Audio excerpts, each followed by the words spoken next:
It is now 6 p.m. on February the 23rd of 2023, and this meeting is now open. It's our regular city council meeting. For the people that are not here, if they're listening on and watching our YouTube channel, they can search for it on the City of Bruceville-Eddy and click the subscribe button, and they can watch it at home. I asked at this time if you would please mute your phones or turn them off. And because I just done mine, I reminded myself last meeting, I told everybody to do that, and I didn't, and mine rang right before the meeting. So, remember? Okay. And, all right, first of all, again, just want to thank everybody to be in here. And Mr. Griffin, I'm glad you're here, honey. He's not feeling well, so we're going to kind of change the meeting up a little bit, and so we can give him a chance to be here for what he needs to be here for, so he can go home and rest. He's not doing real well. So, anyway, if everybody would please stand for our prayer. Our Heavenly Father, we thank you for every day that we're here on this earth, because we know, Lord, that you are the one that gave us life. Our parents gave birth, but you gave us life, and we thank you every day for that.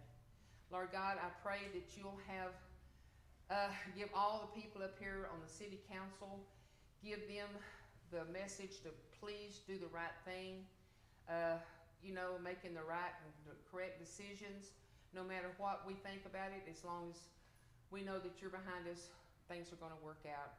Lord, I pray for all the citizens of Bruceville-Eddy. I pray for our police department, our fire department, our city workers. I pray for first responders, and I just want to say thank you, Lord God, because we know without you we could not do the things that we do in life. I ask for all these things in the precious name of our Lord and Savior Jesus Christ. Amen. Amen. Please continue for the Pledge of Allegiance. I pledge allegiance to the flag of the United States of America and to the republic for which it stands, one nation, under God, indivisible, with liberty and justice for all. Honor the Texas flag. I pledge allegiance to thee, Texas, one state, under God, one and indivisible. You may have a seat, please. Okay, to my right, here I have Councilman Griffin, and Councilman Prater is out due to COVID. Councilman Bass, and then to my left I have Councilman Wiggins and Councilman McGrewer and our City Administrator Kent Manton. And in the back I have Chief Dorsey of the Police Department here in Bruceville-Eddy, and I have Pam Combs, our City Secretary, and Danielle McGrewer, our Court Clerk, and Jean is, there a hand is it, and Jean Sprouts, our City Works, Water Works Department. Okay, I think that's. We got Thomas. Thomas. We got Thomas Arnold, our code enforcer, also. So I want to make sure I don't know why I just passed him right by. But I did. Is that what it is? You didn't wear your jacket? It's the orange jacket I was missing. But I thank y'all again for everybody being here. I appreciate it. It's just really good to look out there and see so many people here. It makes my heart work, because I'm very proud to wear this badge. It says I'm the mayor, because I love the citizens. I love my city, and I just love seeing y'all when y'all come to our meetings. Okay, we're going to have to, on number 2, we're going to do the citizens presentation. Is anybody signed in to speak? No. Okay, they're not. Okay. Okay, we are moving number 7 up front because, as I said, Mr. Griffin, I'm sending him home as soon as we get through with three items. Huh? Yeah, for the moment. I'm going to come back. Okay. I'm just bringing number 7 up front, okay? And right now it is, let me see my clock here. It's 6:04 and I'm closing this meeting. And it is 6:05 that I'm opening a public hearing Council to hear public comments pertaining to and requested variance to the zoning ordinance for a 110-foot sign to be installed at 2102 South IH 35 in Eddy. Pruitt Lewis, I said, a property currently zoned for general business. Okay, does anybody have anything they want to discuss about that? Oh, yes, sir. Where is this located on South 35? Where the old Exxon station was? Sefco. No. Sefco, I mean, Sefco. Sefco station. Sir, so right after this public hearing, if you have Then any we can- pros or cons against this, the No, next I'm time. just trying to figure out where. Sure, Okay, we'll have a we can little do it. presentation right after The old this. station out there? Yeah, well, yeah, No. that's gonna be on our next Okay. little thing here. Okay. Okay, all right, okay, so I am gonna close, it is 6:06, and I'm closing this, public hearing, and it is 6:06, and I am opening our council meeting, and, variance request for sign height at 20102 South Interstate Highway 35. Council to discuss, consider, and probably take action on a request by Gulf Slimp, Sensado Development, on the behalf of the property owner, Fikes Wholesale Incorporation, for a variance of section 12-106 for the city of Bruceville-Eddy zoning ordinance to allow for a high-rise sign of 110 foot exceeding the maximum allowance height of 75 foot for a pylon of major identification sign located at 20102 South IH 35 Eddy. The 4.253 acre site, Pruitt Lewis, is currently zoned general business district and situated adjourned to I-35 in the city of Bruceville-Eddy, McLennan County, Texas. Okay? All Now you can, now you have a question where the sign's at. No, but that's, yeah, we just can't talk on that first part. What- Okay, it's gonna be down there where the old Sefco used to be, right there at that end, okay? Mr. Wiggins? First off, would you mind explaining to the citizens why that you moved these items up? Yes, And due to, well, as because I said, Cecil, yeah, as I said earlier, that, we have to have 4 council members here to vote on 3 different items on our agenda tonight. And in order for us to do that, we had to get Mr. Griffin to come in. And so I told him if he would come in, that I would move these items up, get them out of the way, and that way he can go home, and then we're gonna go back to number 4 and 5 and, going back in order. Okay? thank you. Yes, sir. Does anybody have any questions or comments or? Yes, ma'am? Okay, so you have this picture up here.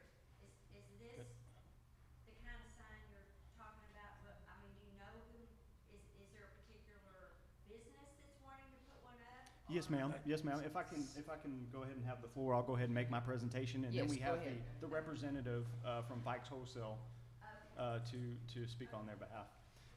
So, Mrs. Mayor, thank you so much. So for the zoning variance request, this is a location for a variance. We already talked about the address there. So this is on behalf of Sefco Stations. Fikes Wholesale is the owner there. We have Guy Slimp out here. He's going to be talking to us next from Cinsanto, right? Sensado, okay. All right. So they are the developers for Sefco. So the current zoning is general business for this. We're asking for a variance from council to Exhibit 14A of the zoning ordinance to allow for a sign height greater than 75 foot. You can see there down at the bottom that we have a little bit of verbiage from that ordinance. The way the process worked, Danielle, if you go to the next slide, kind of look at the general location.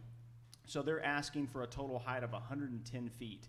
And the reason they're doing so, of course, I'll let them speak to this, but the reason they're doing so is because of the current billboards. So they're claiming that a hardship exists with their current property that would not allow them to use it to their greatest benefit due to the fact that travelers up and down I-35 would not be able to signal in time to properly exit and make their business viable.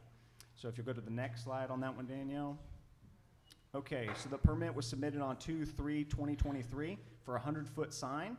In accordance with our ordinance, staff did deny that permit request. On 2/13/2023, we received a request for this variance to bring before council for the consideration. I already speak to the hardship there a few minutes ago. Design plans for the sign are in accordance with all other aspects of our sign ordinance. Our recommendation is for approval on this one. Okay, does Mr. Cento, did you want to speak?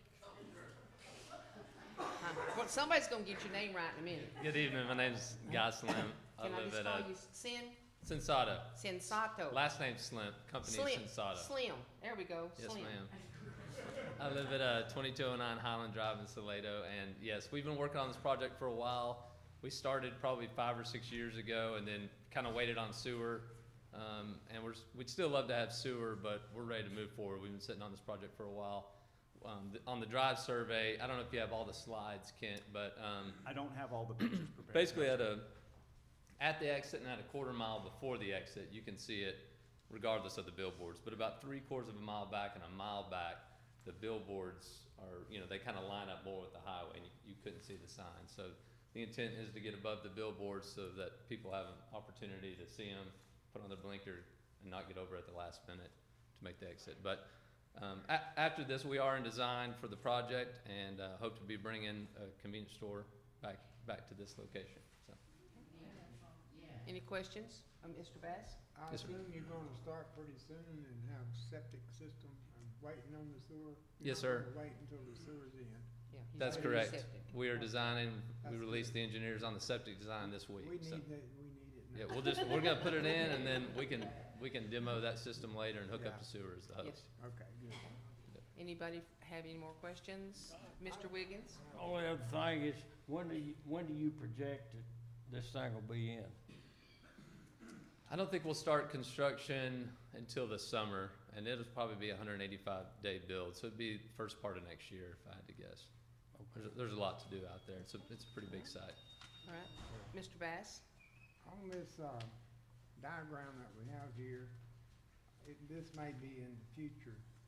Y'all plan to put a street in from Miracle Lane, go in behind? One option we have is to connect.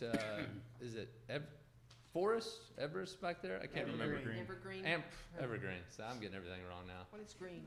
Evergreen over to Miracle, but Miracle is owned by the school district and not the city, Yeah, and that's so what we I have to thought. get permission from the school It's not a district to city tie that. street. Right. But So- Evergreen, you're talking about connecting to Evergreen. In the past, y'all asked for this and the city council turned it down. You remember that, or did you know that? I don't Evergreen remember is getting just a that little turned down. narrow City street, residential street, it's not big enough for trucks. Well, we wouldn't be bringing trucks down it, but Okay. no, the truck traffic would exit and enter off the interstate, and if we needed to put, headache bars on those to keep those trucks out there, I that's, was sure you probably knew it, but that is not a city street, Miracle. yes. Belongs No, to the school. we would love to have that connectivity. I think it would help everyone circulate to the site without having to get on the interstate and go back around and serve for, people at the school to be able to get Understand there. that, yeah. Appreciate it. Anyone else have any questions? Nope. Okay, do I have Thank you. a motion? Good. Okay, Mr. Go ahead. Bass? I move that the council approve giving a variance for a 110-foot sign, which exceeds. I move that we agree to grant a variance for a 110-foot tall sign. Okay, Mr. Griffin seconds. Bass? All right, all in favor? Aye. Show of hands, please. 1, 2, 3, 4. All, 4? Got 4, okay, great. All right, number 10, so here we go. It is now 6:14 and this meeting is closed. It is 6:14 and we have opened a public hearing. Conditional use permit application for for 130 Crescent Creek Lane, council to hear public comments pertaining to a requested conditional use permit for a manufactured home to be installed at 130 Crescent Creek Lane, Bruceville, Texas. Simpsons J.W., a property currently zoned for single-family residential home site. Is there anybody here have anything to say about that? Want to discuss it, or? Okay, all right. It is 6:15, and the public hearing is closed. It is 6:15, and the meeting is open. And conditional use permit application for 130 Crescent Creek Lane. Okay. Does anybody have any, Mr. Wiggins? I make a motion that we approve the conditional use permit for the manufactured home be installed at 130 Crescent Creek Lane, Bruceville, Texas. Do I have a second? Mr. Griffin seconded. Okay. All in favor? Unanimous, okay? All right, number, okay, conditional use, open the permit, trying to get down here to it. That was 10, 1 through 12, we got 12 done. Okay, that's it, so we can, if anybody, Mr. Griffin, we thank you for, that's it, isn't it? We thank you for coming in. Do We we got need one him more? for 13? For 13? Do we need him Oh, for wait a minute. 13? No, Okay. Okay. Thank you, Mr. Griffin. Yeah. You're excused to go home and take care of yourself, okay? And thank you very much, sir, for coming in. Yes, sir. We appreciate Thank it. you, William. That way we didn't have to get these people to come back. We have to have 4. Yes, for these things that we just done. Okay? All right. Back to 4, Now we can do number, number 4, or 3. Okay. 3. yeah, Well, no.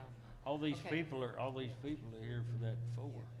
Okay, number 3, citizens' request for consideration, Becky Stewart, council to discuss, consider, and possibly take action on a request by Mrs. Becky Stewart of 507 Benton Street to further investigate issues with her utility bills. Ms. Stewart, is she here? Is Becky here? I may have resolved that the other day, was showing her the graph. Okay, Personally, okay, so that's closed. Yes, Mr. Mayor, we were unable to contact the citizen. Oh, directly okay. on that one, so. All right, so, that one is closed. Do I need to, No action taken. no action taken? Yeah, there's no action taken.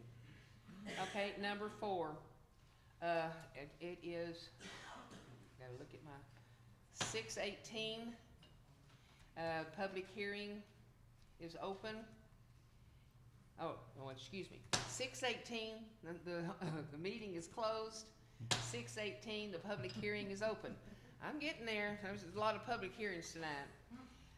This is the Archie Lane closure. Council, citizens, council to hear public comments pertaining to a submitted petition for closure and, verification of a street by abutting property owners to the unimproved section of Archie Lane.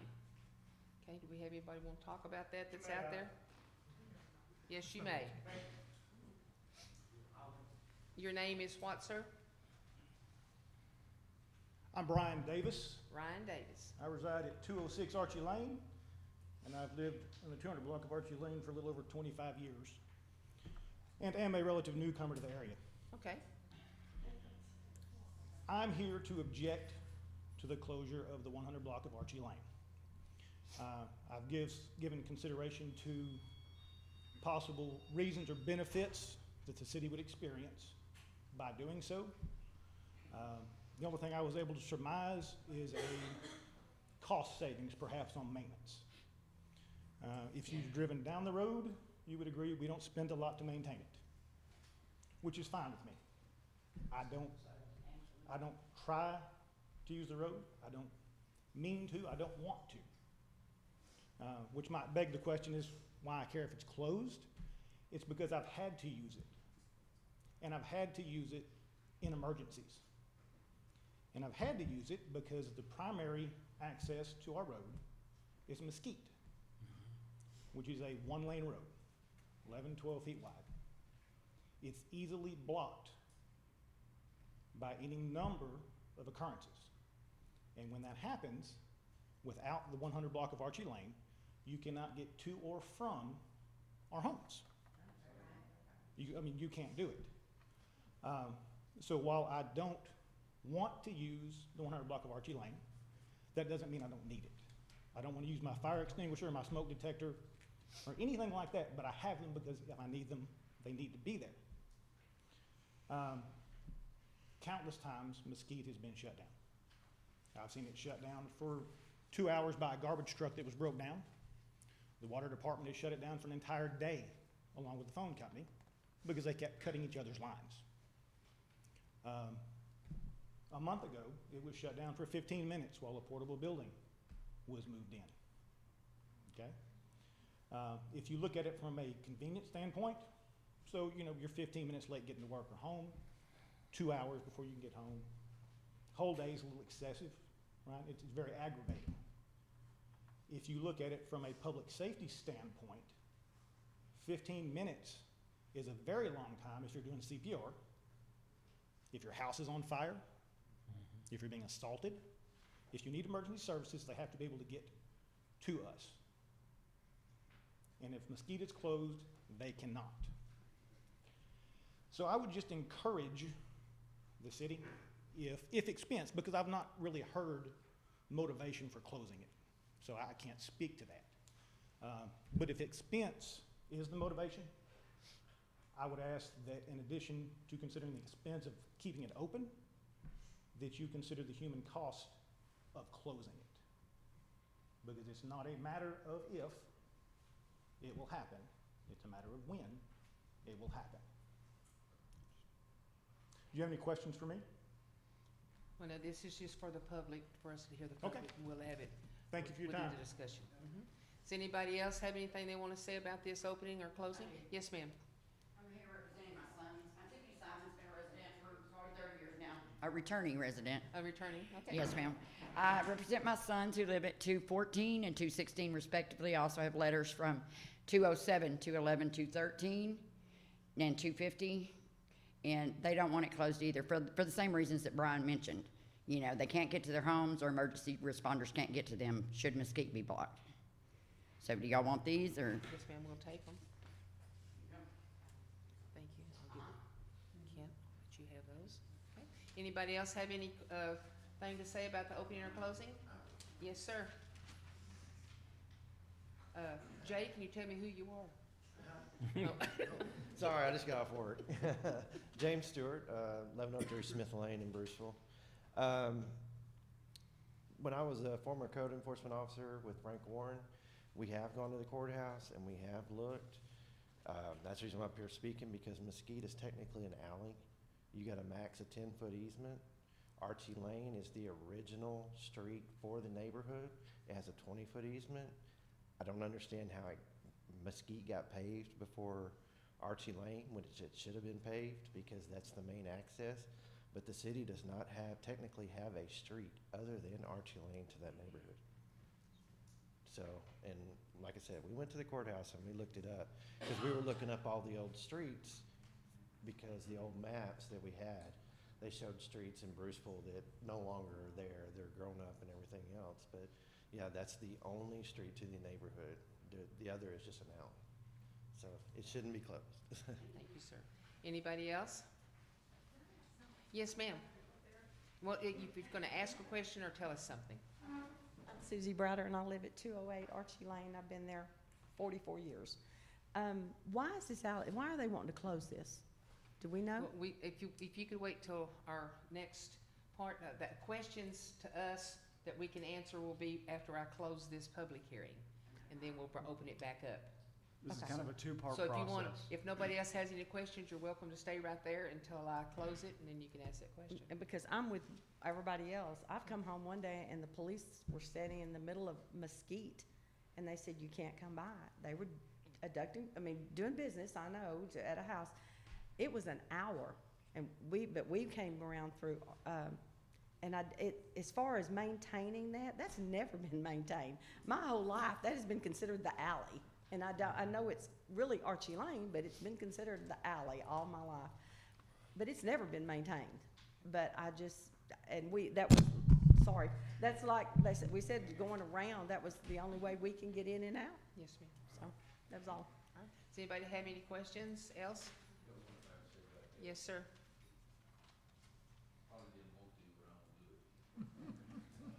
Been here a long time.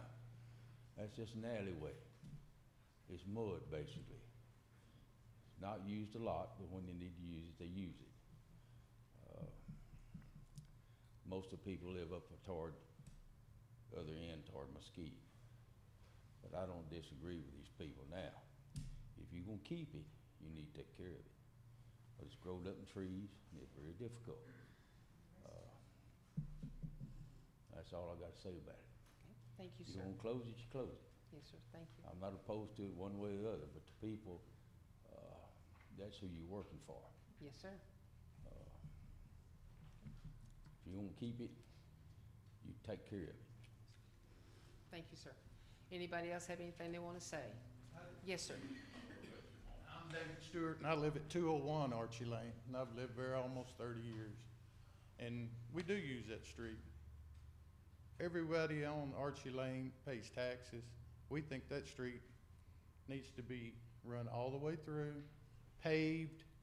We pay our taxes. We want what's right for us. And that is, you can't close that street. Yeah, well, we have a handicapped daughter too, when the ambulance has to come. Yes, ma'am.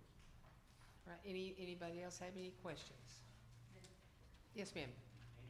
I have a house on Archie also, and it's right there in the alleyway. It's 119 Archie. So where would be the beginning and the ending if it was closed?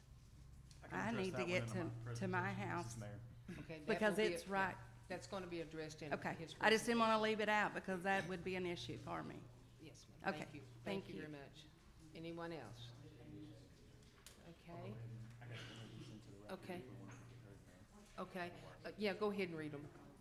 Okay, concerning the letters that were delivered to us, I'm gonna go ahead and enter those into the record. So to whom this may concern, we reside and own 211 and 213 Archie Lane, Bruceville, Texas. My disabled parents live here too, and we do not desire to have one of our only two interest points in and out of our neighborhood not accessible to any ambulance, fire truck, or emergency personnel in case of an emergency. As Mesquite is often blocked by electric company vehicles working on down power lines, trash trucks picking up waste, and tree cutters cutting back trees from power lines of down limbs. Also, cable companies, road workers, as it is not wide enough for two vehicles. Delivery trucks often block our way in and out of Mesquite, so we have the end of Archie to bypass all of these things. Thank you for your time and consideration. Chad Pate and Shalana Pate. Okay. I've got one more here. Kent Manton, City of Bruceville-Eddy. We live on Archie Lane and do not support action to close this part of Archie Lane as described. This has been and should remain an additional means of access for residents as well as emergency responders. Thank you, Scott and Beverly. 6. 215 Archie Lane. 250, yes, you should have one more there. Oh, thank you. City of Bruceville-Eddy, Dean Hooper, have been a resident of Archie Lane for about 25 years. I use the secondary access in question to Archie Lane daily. I do not agree with shutting it down. If something were to happen, impeding access or other ends, I could not get to my or have emergency response. Thank you. 207 Archie, Dean Hooper. Okay, thank you. All right. Okay, it is now 6:29, and this public hearing is closed. It is 6:29, and our regular session is opened. All right, so street closure, portion of Archie Lane. Council to discuss, consider, and possibly take action on a petition for closure and vacation, yeah, there you go, of a street by budding property owners to the unimproved section of Archie Lane, including the creation of an ordinance to achieve said purpose. Proposals would have street closures after the private driveway south of the property located at 114 Archie Lane, Bruceville-Eddy, Texas, 76630, to the intersection of Benton Street. Okay, now this is open. Did you have a question for? Mr. Talbert, Okay. okay? Mr. Wiggins? No, I don't have a question. To me, I don't need to go through this. I don't either. But because I think the people have already spoken They have? and, on more than one thing. They have? And so I'm gonna make a motion that we do not close Amen. that portion of Archie Lane, and we get on that and see about fixing that street. Fixing that street. Yes, sir. I Second, okay. All in favor? Okay, all four of them. It is. Oh, out there, you got your hands up? Congratulations, we are not closing Archie Lane. Yeah, And we will start working on that street. thank Okay? you all for coming. Thank you very much for that. This is what it's all about. I mean, when there's something on this agenda, people will get on Facebook and they'll say things, you know, but you're not heard until you're here. And then you get heard. Yes. All right, we're gonna do a quick update right now on Archie Lane. So I won't go through all the considerations we were gonna have tonight on closing the actual street, but just so everybody is aware, we did have a street committee, repair committee meet over the last, I don't know, 6 months or so. We're waiting back for bids from McLennan County to get Archie Lane and Mesquite Lane, repaired within the next, say, year or so, I think is when they were wanting to do construction in the spring or something. Wouldn't they Wait, go give us a, Wait, yeah, just a moment, just a moment. So this would not include the unimproved section. This would only be the currently improved section of Archie Lane and Mesquite. We have talked about internally adding some extra gravel out there and grading that, but we do not have plans currently to complete the thoroughfare through. no, we were gonna, remember with the city, I mean, we was gonna get with the county and have the county to come out, and we're gonna do that whole street. You know what I mean by where you live, Susie, around there from Mesquite, around that way. And then we'll grade that the alley, we'll grade it and put some gravel or something in there, road base or something. Okay. Yes, Too much Yes. talking in the audience. yes, yeah, we're gonna do that. Okay, all right, thank you. Okay, number 13, subdivision ordinance request, 685 Smith Lane. Thank y'all for coming. Thank you. Okay. Thank you. Council to discuss, consider. Nope. Okay. Whereabouts is the sewer going here? Which street? Is it gonna be on Mesquite? That's something for another time. That's something for another council meeting, but, cause I'd have to go back and pull all of our maps and stuff.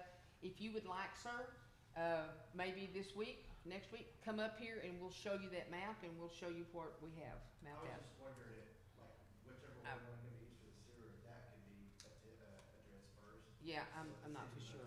So the street repair committee did meet on multiple occasions, and that is something we definitely considered. However, it was important to council, or to the committee, and this is all gonna become before council for final, vote, right, on what streets are finalized for repair based on cost. But it was important to the committee, that we considered moving forward with street repairs, even though there's a lot of portions of the roads that are gonna be affected by the sewer, but we tried to minimize that as much as possible. Okay, I just didn't want to see it get torn up after y'all did work or whatever. Yeah, no, that's, yeah. Whichever one is not hidden, you know. So We this one understand. will be hit by the sewer system. It will. So we're gonna do some repairs, but it will get hit, just don't know where. Okay. Okay, okay, property owner David and Camilla Kolschel? Am I saying that, Kolschel? Kohler? Kohler. For a variance to section 1, subsection A, Item J of subdivision ordinance, Appendix A, to allow a property subdivision to have a lot width totaling less than 80 foot for property located at 685 Smith Lane in Bruceville, Texas. The 20.997 acre site located in land within the extra terminal justification of the city of Bruceville-Eddy, city of Bruceville-Eddy, McLennan County, Texas. Okay, someone here that wants to talk about that, or, okay, if you come on up here, sir. And your name? My name is Brian Jackson. Jackson? Yes, ma'am. Okay. My wife and I, long story short, we wanted to buy some land from her parents, the Kohlers, and we wanted to buy 5 acres to eventually build a home out in that area so we could be by them. And then also potentially build like 2 or 3 500 square foot little cabins for like Airbnb, just to help the family out as having some extra money. And then we found out that there wasn't enough road frontage for them to sell us any of that land, because they have about 50 feet, I think, is what the road frontage is there. And so we were just asking for a variance so that we could have an opportunity to build a home out there close to family. And we would share the same driveway, so that there wouldn't be another driveway in that frontage. But David and Camille both love the idea of us being out there close to them. Yeah, that's our hopes and our dreams, so we can get out there and be a part of the community and live by family. Okay. Has this been surveyed or anything? Not To the only, show that it's only 50 foot? we have a survey of their property currently that we submitted, and but we for the 5 acres, we haven't done anything. We haven't purchased it or anything. The only thing we've done is get a water meter survey, and then we thought we were going to be able to put in our own driveway, and then we were told, hey, we need to go through this process. Okay. Any question? Yeah, Mr. Okay, McGrew? my question, I looked at the drawing for this, and it looks like the access for the cellar is in that narrow little strip, is that correct? Yes, sir. Okay, and then you're gonna put another driveway No, in? sir. Our intention originally was to do that, but since then, talking to Kent and just understanding the situation even better, now that we've been educated a little bit more on it, we're going to use the same driveway as the Kohlers, and so then our land would be surveyed off to an offshoot driveway to go to what would be, I guess, like the north side of the land. And so we were hoping to have around 5 acres on that end of the land. So you would have a shared access from Smith into the property, and then there would be essentially a second roadway that would go back into... Yeah, we would just split off from their driveway and go to our part of said land. Okay, Yeah. okay. Okay, Mr. Bass? I'm not exactly sure where 685 Smith Lane is, but isn't it out close to like Green Family Camp? Yes, sir.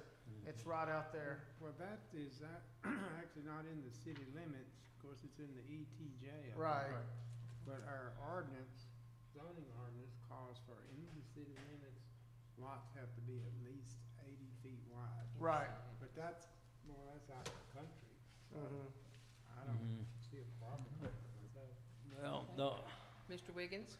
the only thing that, you know, I hate to give a blank.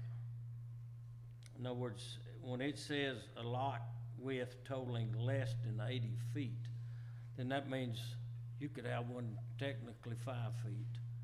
So with that in mind, are you saying that it's 50 feet is from his property line? Where's it 50 feet from? Property line to property line, or the edge of his driveway gonna be to your property line? From my understanding and what I read on that survey is their land narrows really tight at the very front of Smith Lane, and from property line to property line, it's right in that 50 feet, maybe give or take. I'm not 100%. I've never really measured it. I was just kind of going off of the survey that we had. Okay. Yeah, Ken? Okay, I'll go ahead and make a, And kind then of our carry on code with my enforcement presentation wants to here. say something. Danielle, if you don't mind going back to the very initial slide, just kind of fill everybody in on what we're talking about here. There we go, Smith Lane. So what we're talking about here is a variance to our subdivision ordinance, okay? So it's not the actual zoning ordinance. We already talked about the location. This is within our ETJ, so we do have some control over the subdivision of property outside there, even though it is outside of our city limits. So the applicant's already kind of talked a little bit about what they're planning on doing with this property. It is for a property that has a 50-foot frontage to the road currently, and we've measured that on McLennan County CAD website. This was also sent over to us from McLennan County for direction on whether or not we would be controlling on this one. The parcel was likely kind of developed like this before this property was in our ETJ, or it could have been before our subdivision ordinance was even adopted. We're just not 100% sure on that one. But Danielle, if you'll move forward.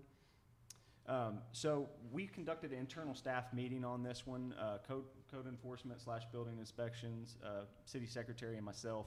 And we just simply did not see a major problem for this, because the intent, in our opinion, for the subdivision ordinance is to control larger subdivisions from coming in and not having a carry through with a public road for the long term if additional houses wanted to go in there. What they're talking about is setting up for a single home move it or out, some Danielle? Airbnbs here. Yeah. Nope, stay on this one, just Oh, one stay more. on one more Yes, minute? one You more told on her to top. move it up. Okay. Okay. No, you can. No. No, you can stay right here on this Right slide, there. real quick, Danielle. So we talked about the driveway, right? So the plan for the homeowner is to split that driveway and section off into two different properties. So it's our opinion as staff that this would not be detrimental to the health or safety of current or future property owners in the area. The next step in this process would be the actual platting. So this is a process that also has to go through city council. That's going to be reviewed by a city engineer. They're going to have to review the survey and everything like that. We also ran this by our interim engineering services, and they also requested that we go through this variance process. So it is staff's recommendation that we approve this one. And now, Danielle, if you want to move on to the next slide, we'll take a look at that map. Okay, I don't think that one's lining quite up there, and I apologize for that. I think that's my error. If you want to go one more slide, we'll take a look. Okay, so this is the property in question right here. The red. The red. The red. You can see that. And then what the property owner is looking to do here is carve out a little section to the right there. And I apologize, but it looks like that polygon did not properly load into my slideshow as well. But I will try to see if I can't bring that up. But regardless, did y'all have any more questions on that for me or No, the from code the citizen enforcement on wants that to one? talk. Thomas, did you have some comments on that one as well? I was just gonna go show up there better, only if you need me to, I can. Here you go, come and Hey, get the, yeah, I forgot, we got the Miss little pointer Pam? right here. Okay, so, Thomas, just ask. the driveway itself is not in the ETJ inside the city limits, right? It's down in the bottom part of the lot that's in the I'm not- ETJ. I'm not It's sure only a- exactly where the Yeah. ETJ is, but Because what it's only they're, a half a mile from city limits in. yeah. what they're asking for is, this is the driveway going to their parents' house.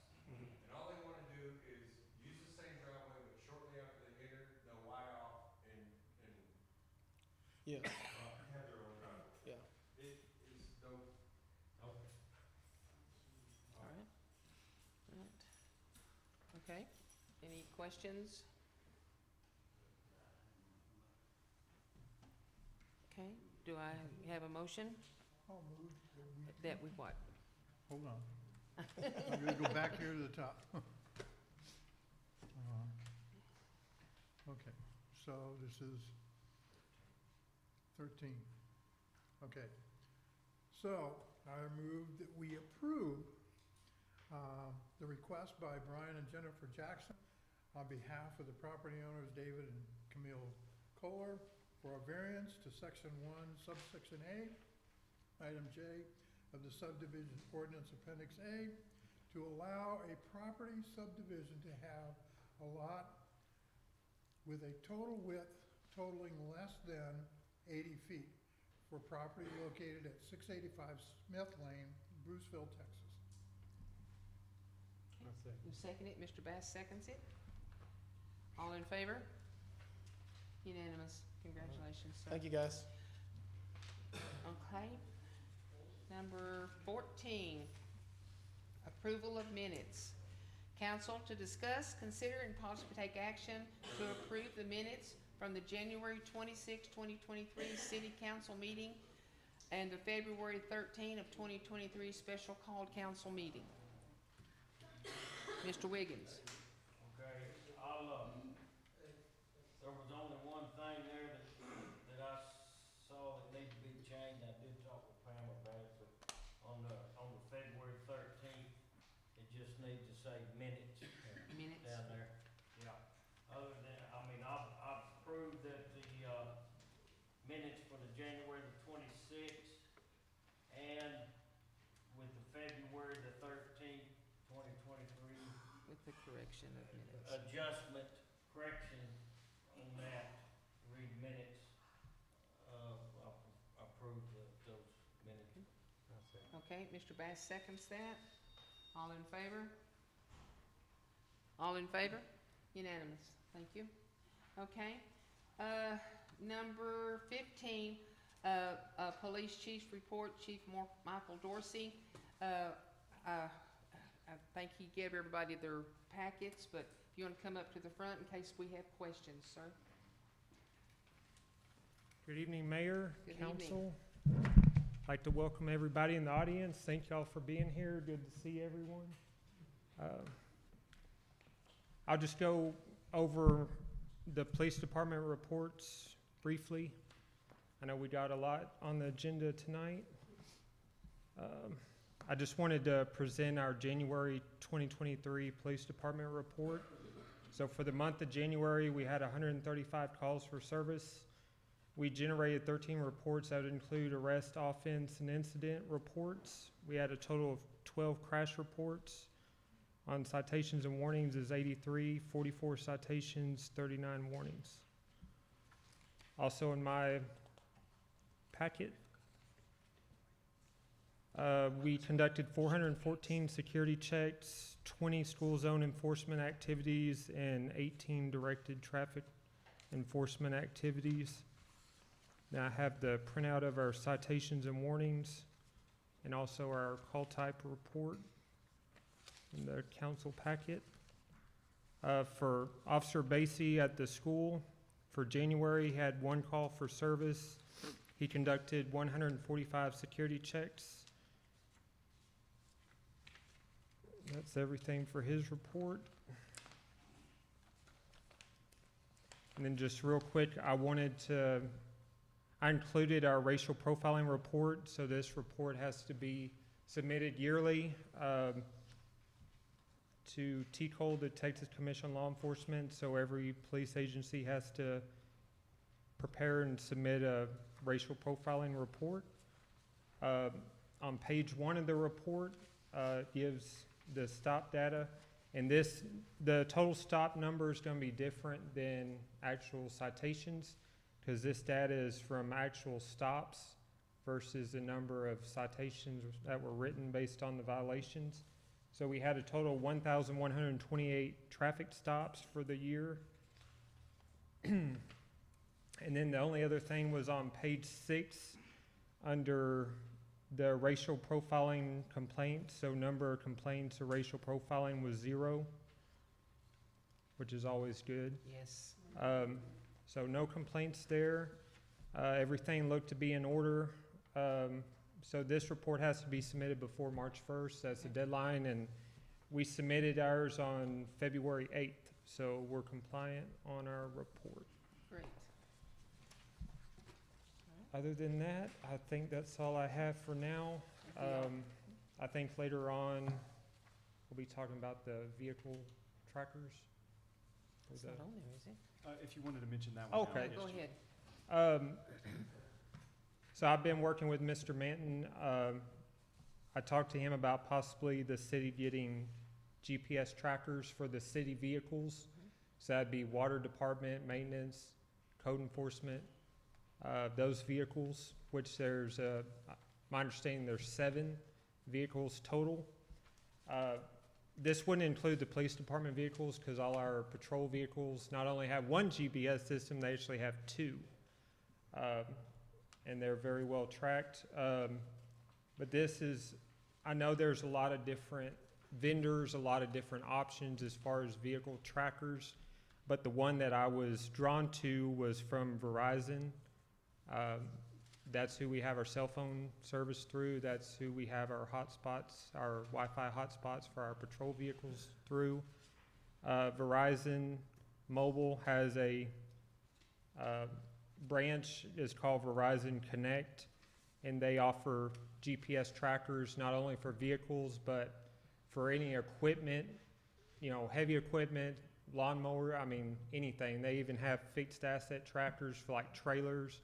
So pretty much anything that moves, they have a tracker for it. But with the Verizon, they sent me a quote. I just wanted to share this with y'all so you'd have an idea of what it would be monthly. For 7 vehicles, the monthly cost would be $111.65. So for a year, for 12 months, it's $1,339.80. And then they gave me a brochure of features and add-ons and like a question and answer section. It has a lot of features, and paying that price, you get access to all the features. So it's up to us what we need to utilize as far as the features go. So roughly a little over $1,300 a year for their services. They did say it was a 12-month contract, and then it's month to month after that. So that's just something to think about and possibly consider later on down the road. Okay. But that's all I got. Thank y'all. Thank you. Anybody have any questions for the chief? No. Okay, thank you, All right, chief. thank y'all. Okay, I want to apologize right now to a citizen, Mrs. Coker. She's on medication and she needs to be home. And I told her I would get her right after Mr. Griffin left, and I forgot. So, Ms. Coker, we're going to 26, and then we'll go back. So, grazing lease agreement, Dottie Coker. Council to discuss and consider and possibly take action to authorize the mayor to enter into a grazing lease agreement with Mrs. Dottie Coker of 843 West 3rd Street for land owned by the city of Bruceville-Eddy for the purpose of grazing her cattle.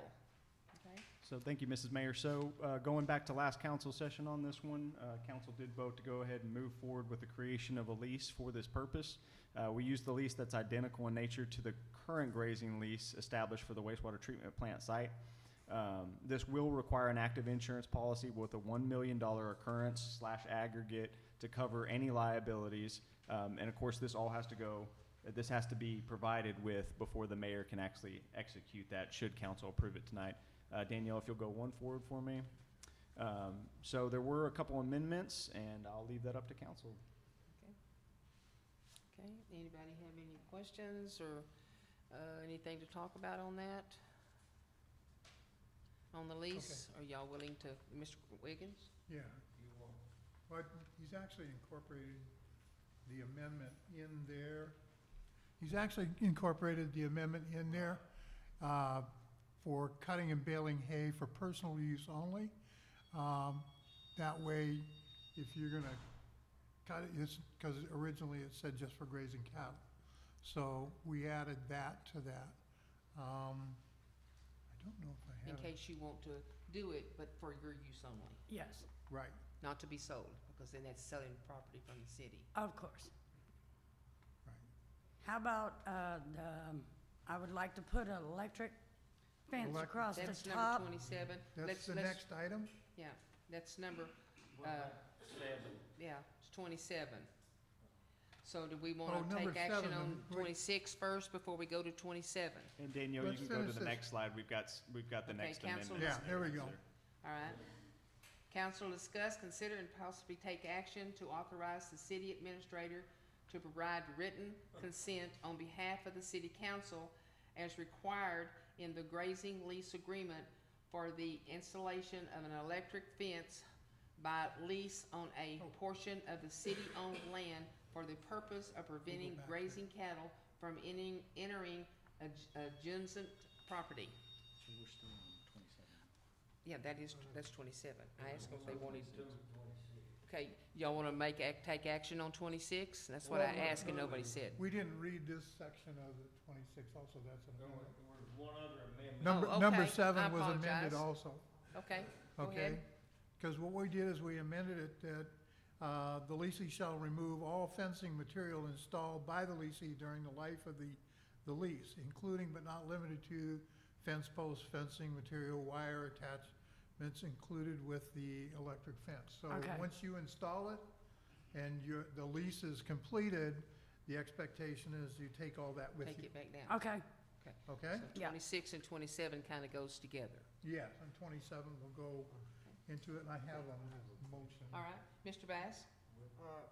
Is there going to be a regular fence in addition to the electric fence? Yes. Sometimes, yes, you know, kinda get against that wire or something that breaks.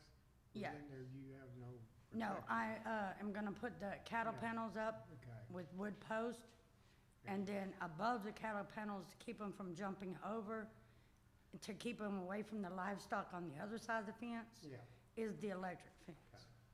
So, I know I've had experiences in the past. and yes, If one of them somehow or other breaks that wire, well, then it's no good. Yeah. They'll soon figure it out. oh yeah, they'll Yeah. smell it and they figure it out real quick. Okay, okay, Mr. Talbot? Ms. Coker and I are friends, okay? Mhm. Her neighbor on the far end of the solar panel. Mhm. Got cattle fence up there, and I know they've had problems before. They still, use the city property. My question is, that's the council's business and her. I don't wanna see if the citizen, it will be a problem with her neighbor and herself in the city. I plan on taking care of that once the lease is signed and everything, then I will let the surrounding neighbors, let them know she has the lease on that. Yeah, Linda, Yeah, Miss Owens yes, and I got that we already going. got that. I got it, I know you said you shot your bull one time. He did, yeah, we're gonna take care of that, sir, thank you. yes, Okay? yeah. I appreciate it. We're jumped ahead on that one already too, so. Yes. Yes, sir. Yes, sir. Do we have a motion? Oh, yeah. You're gonna make the motion? Go ahead. You go ahead. Okay. Was this 20? 26 and 27. Oh, I gotta get the language off that. Huh. Go back there. All right. Danielle, Oh, I if- know. I'm sitting If in you wanna go back 2 slides, that'll help us out with what amendments we're considering here. Section 5 amendment. Section 5A and 7. There we go. Okay, 26. And here we go. So I'm gonna read it right out of here. Okay? I move that we enter into a grazing lease agreement with Miss Dorothy Coker of 843 West Third Street for landowner for landowner by the city of Bruceville-Eddy for the purpose of grazing cattle. Okay, with the stipulations as stated in the grazing 5 and agreement. 7, yeah. Okay. That's 26, okay? That's 26. As amended. As to- amended, section 5 and section 7, Right, right? correct. Okay, anybody I'll second? second that. Wiggins seconds it. Okay, all in favor? Unanimous? Okay, Yes. You're welcome, thank you. Okay, then we can go to 27 was in that section 7, so on the barbed wire. I get a Or do we need motion? to go ahead and make a motion on that? I Okay, got a motion on that? okay, make a motion on Okay. 27. That we grant permission to construct an electric fence with the understanding that Lisi shall post electrical hazard warning signs every 15, well, not every 15, every 100 feet along the fence, so people know that's It's a hot, coming up on them, okay? So not less than 15 feet between signs, or not less than 100 feet, not 100 more than feet. 15, okay? Well, it's way less than that. It's probably about 30-something foot, and I'm just gonna go ahead and put one sign up on each end, Okay, so everybody knows. okay. yeah, all right, thank you. It- Okay, you Mr. gonna do it Bass. all the way- Wherever you have that electric fence. Oh, I know. It's just gonna be at that one end. We want you to have a It sign posted, yes. around there. Yeah, but I'm only asking for the electric fence at that one end, Okay. to The keep one them end. away from the others. Yeah, so wherever there's an electric fence, there should be Sign. warning signs posted. Yes, sir. All right, And no trespassing signs are going up also. thank you. That's good. Okay, all right, Mr. Bass seconded, all in favor? Unanimous.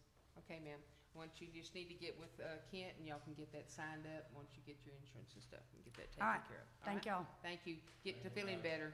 Yes, thank you. All right, now we're gonna go back to, this is like a jigsaw tonight, but we're getting it done, I promise you. Court report, Esther put a court report into everybody's packet. We're not gonna read that. If y'all have any questions, since she's not here, if y'all have any questions on her report that she put in there, then y'all can contact her tomorrow or something to find out, you know, on that report. You're not gonna need Danielle, so I'll let them give you Friday. No, she's not, no. Okay, all right. Number 17, Public Works Director Report, Jean.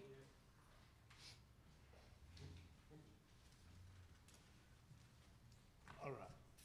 So, everybody got a copy of the report for the work orders that we've done.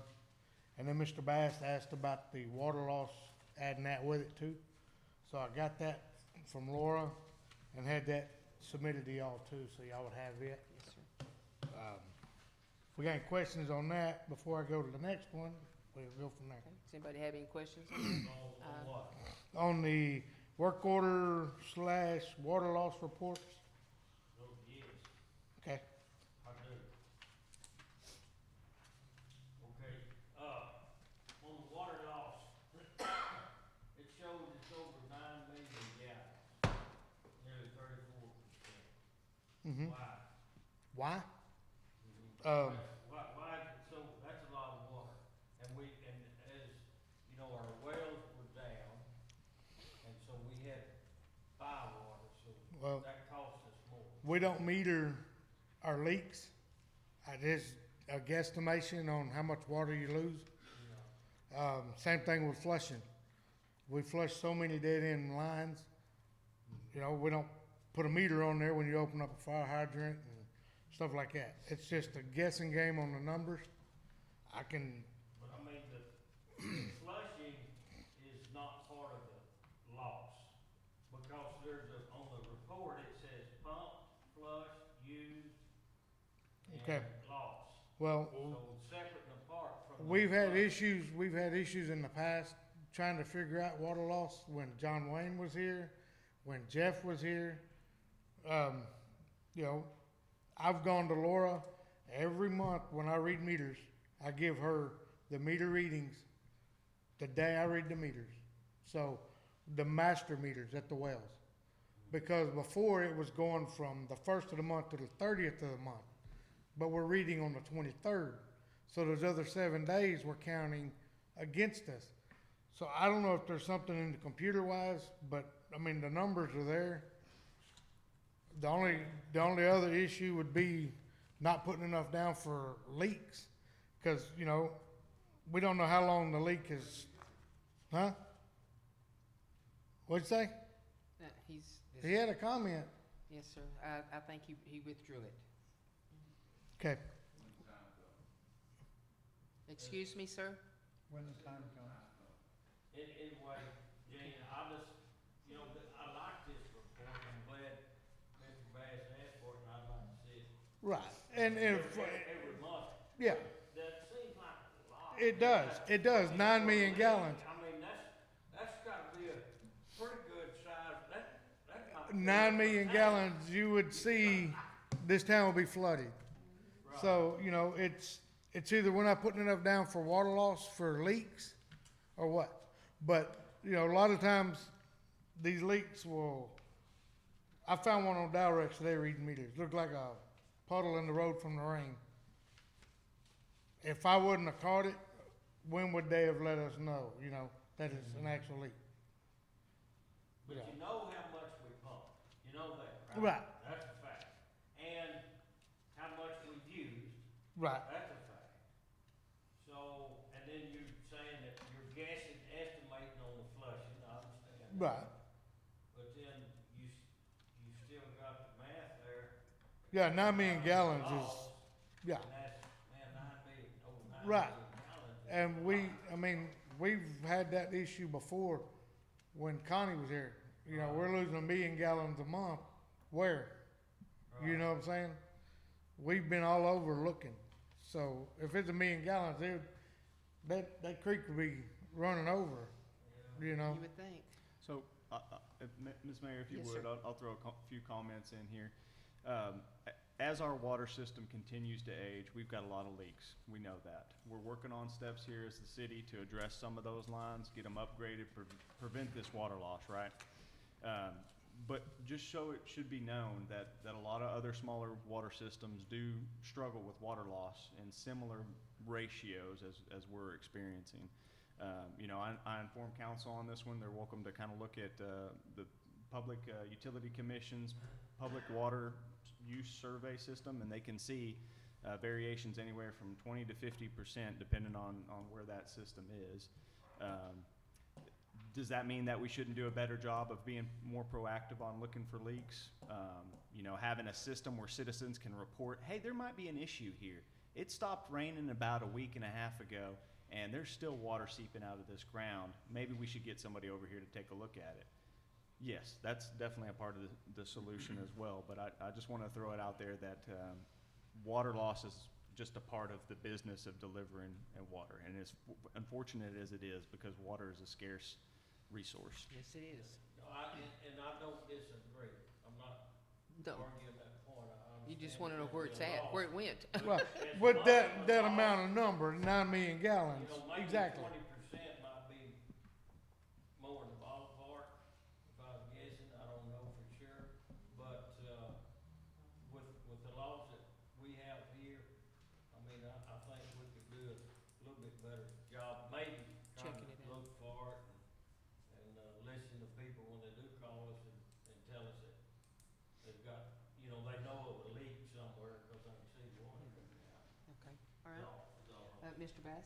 I remember, it's what, 4 or 5 years ago when we got the new, automatic read meters. Right. The old meters were not accurate, and when we got those new ones and put them in, it cut the water loss way down. Right. Remember that? Or were you here at that time? Mhm. Yeah. And, but it still seems like kinda high to me. Right. No, I don't disagree. Yeah, but, you know, we got water lines everywhere, 122 miles of it. Right. It's probably some leaks somewhere that we're not aware of. Right. But, I know y'all are very vigilant on checking those lines as much as you possibly can. Some of them go out through pastures and everything Yeah. else. Back behind houses and everything Yeah. else. And In your then- spare time.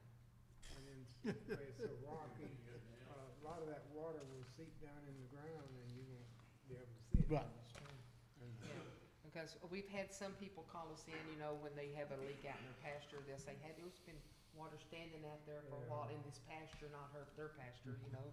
And Gene will go out there and But- they'll find it, but Yeah. if it's One not other thing- recorded, sometimes it's hard to see off the road unless they wanna Yeah. drive. All the wells are back online. We did have 2 booster pumps, motors, burn up unexpectedly at Friendly Oaks. Yeah. And we're in talks, trying to get out to, Heart of Texas and see if they had power surges at that time. Because for two of them to burn up at the same time, the, electrician said that's strange, so did Jurgensen Pump. But we're not the only ones. Moody is still having problems with wells, Robinson's having problems with wells, with unbalanced electricity. That's what we got. We got one booster pump that will probably be ready tomorrow, if not Monday, for Talbot Well, and then we'll be back up on everything. Good. Mr. Wiggins? Okay, on that, is there, we can, my understanding is we can get surge protectors at those well sites. Now, from what I'm being told,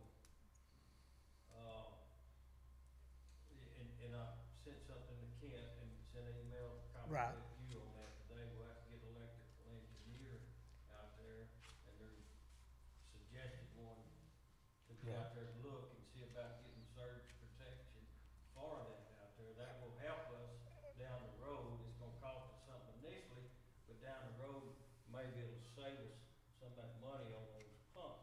I would like to get it on the whole system coming in, three-phase coming in. That way you're protected on your booster pump motors and your well pump motors Right, and all, instead of just yeah, the well themselves. right. I And, just- and then on another note, on those pumps, when we get them repaired, is there another place besides, that Jurgensen that we could reach out to and try? I mean, The well pumps and stuff like that or the booster pumps or all of it. Well, I mean, Smith Pump does them too, but, kinda get a deal with Jurgensen's. Okay. We get it because, you know, I took the invoice that I gave you a copy of the other day, Kent, for the two new ones. They didn't charge us to tear them down from the old motors and put everything together. They just charged us for the new motor and putting new seals in it. But that was all a package deal, not individual nitpicking. Yeah. Mhm. But Okay, now, I was told about R&H Electric motor repair. R&H, yes, they do rebuild motors.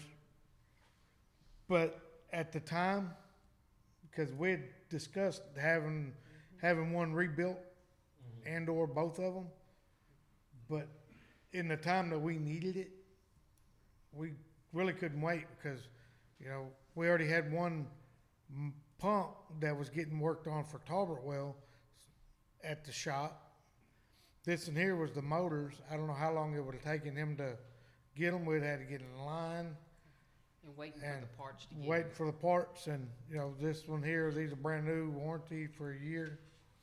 Okay, so well, I guess what I'm hearing you say is that with Jurgensen pump versus maybe Smith or this R&H, Jurgensen kind of push us to the front and Yes, I mean, he'll let me know in a timely manner what it's gonna take. When I called him about the two motors for Friendly Oaks, I sent him a picture of it, and before I could get a reply back from him or call him while I was in a meeting, he'd already contacted Dallas to find out if they had them. And called you while we were sitting there talking about it. okay. Right. Okay, one other thing on another subject, on trying to cut down water loss. When you're flushing those system out, is there any way to limit that flushing? Such as using pellets or something like that, maybe Mr. Murray could elaborate further if needed? Pellets, as far as, Is powdered bleach and. you just have to flush the mains on a monthly basis. He's shaking his head. And, you know, you gotta maintain a residual for that whole, for the system. So every dead end you have to flush. Now, if we had less dead ends, more loops in our system, we wouldn't have near as many dead ends to flush. But we've got so many dead ends that they don't tie back into the other area. That's why we have so many to flush. And the only way to do it is to run it out on the ground. Is that the only way that you say, Mr. Murphy? That's correct. Yeah, you've got to flush to get the residuals, Right. to get that chlorine through there. There is not a localized injection to put in to, you know, to get your residuals up. That's a whole nother permit, a whole nother, we don't want to touch that. Okay. So you're Okay, doing the it. way you're doing it, flushing it, that's the way to handle it. Okay. Thank you, Gene. All right, sir. Is it? Okay, all right, thank you, Gene. Okay, engineers report, we don't, oh, we have a question, yes, Mr. Talbot? Can I speak a moment? Yes, sir, you sure can. Mr. Sprouse's report. On the water? Yes, sir. Yeah, on the water. The water loss has been going on for 40 years. Y'all gotta realize something. It's a big system. And a lot of this line was laid with old pipe, with joints.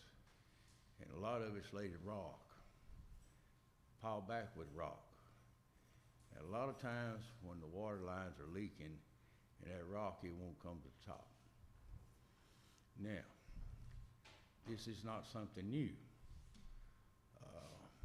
Many years ago, we got this report that y'all are talking about tonight. And I think a couple of years ago, we had it once.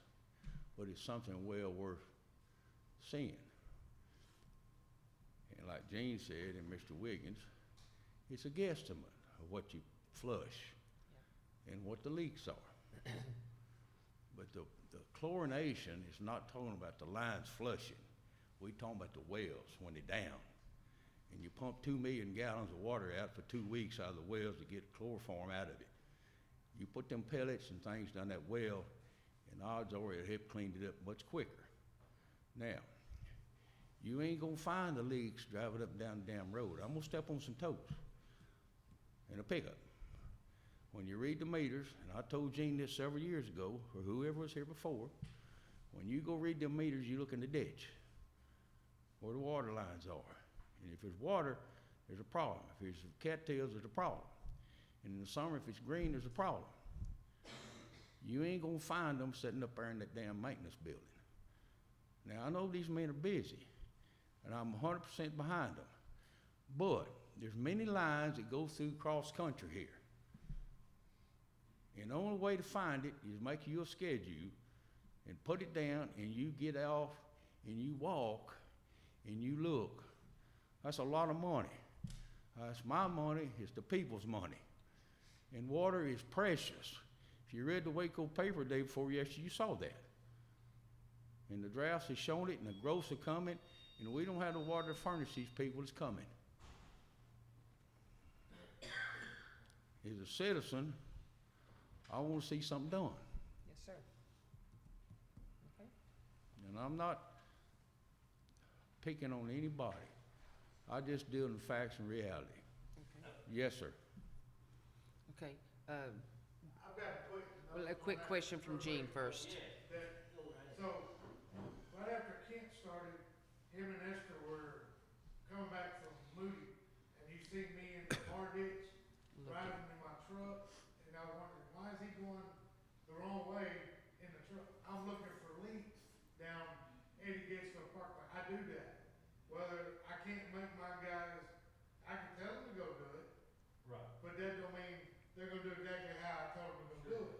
Right. If I'm not doing it myself, I don't know that it's getting done right. Right. But I'm vigilant like that all the time. That's how I found the one today. Yes, sir. Okay, Mr. I try to Wiggins. keep an eye. Mr. Wiggins, you have a question? Yeah, I was gonna ask Mr. Talbot, I mean, what do you suggest? What do you think, what, in all your years working with the water, and that's been a lot, what do you feel like is a reasonable amount for a water loss? Well, and I understand With what, our system. I understand what Mr. Madden said. It's a huge problem throughout systems in the state of Texas. There's no question, because most of them are old. And all these, I've been driving the communities in Temple, Belton, Waco, out in the country, all back out here past me where this new mud's coming, supposedly. We'll see. There's people everywhere. Now why? It's because you used to didn't have no water. Now they got water. No water, no growth, no development, no nothing, no life. Now, the lines are old, and like I said, I don't know all the system, but I know it fairly well. There's lines, and Gene knows this, it goes across everywhere. It ain't up and down where the damn water meters are. You put a schedule together, and you put this section, that with this month, whenever we can, we walk that damn line. You may find it, you may not, but you ain't gonna find it nowhere else. You wanna cut the water loss, then that's what you gotta do. And you may not find them all, because in that rock, it ain't gonna come to the top of the ground unless it's a big leak.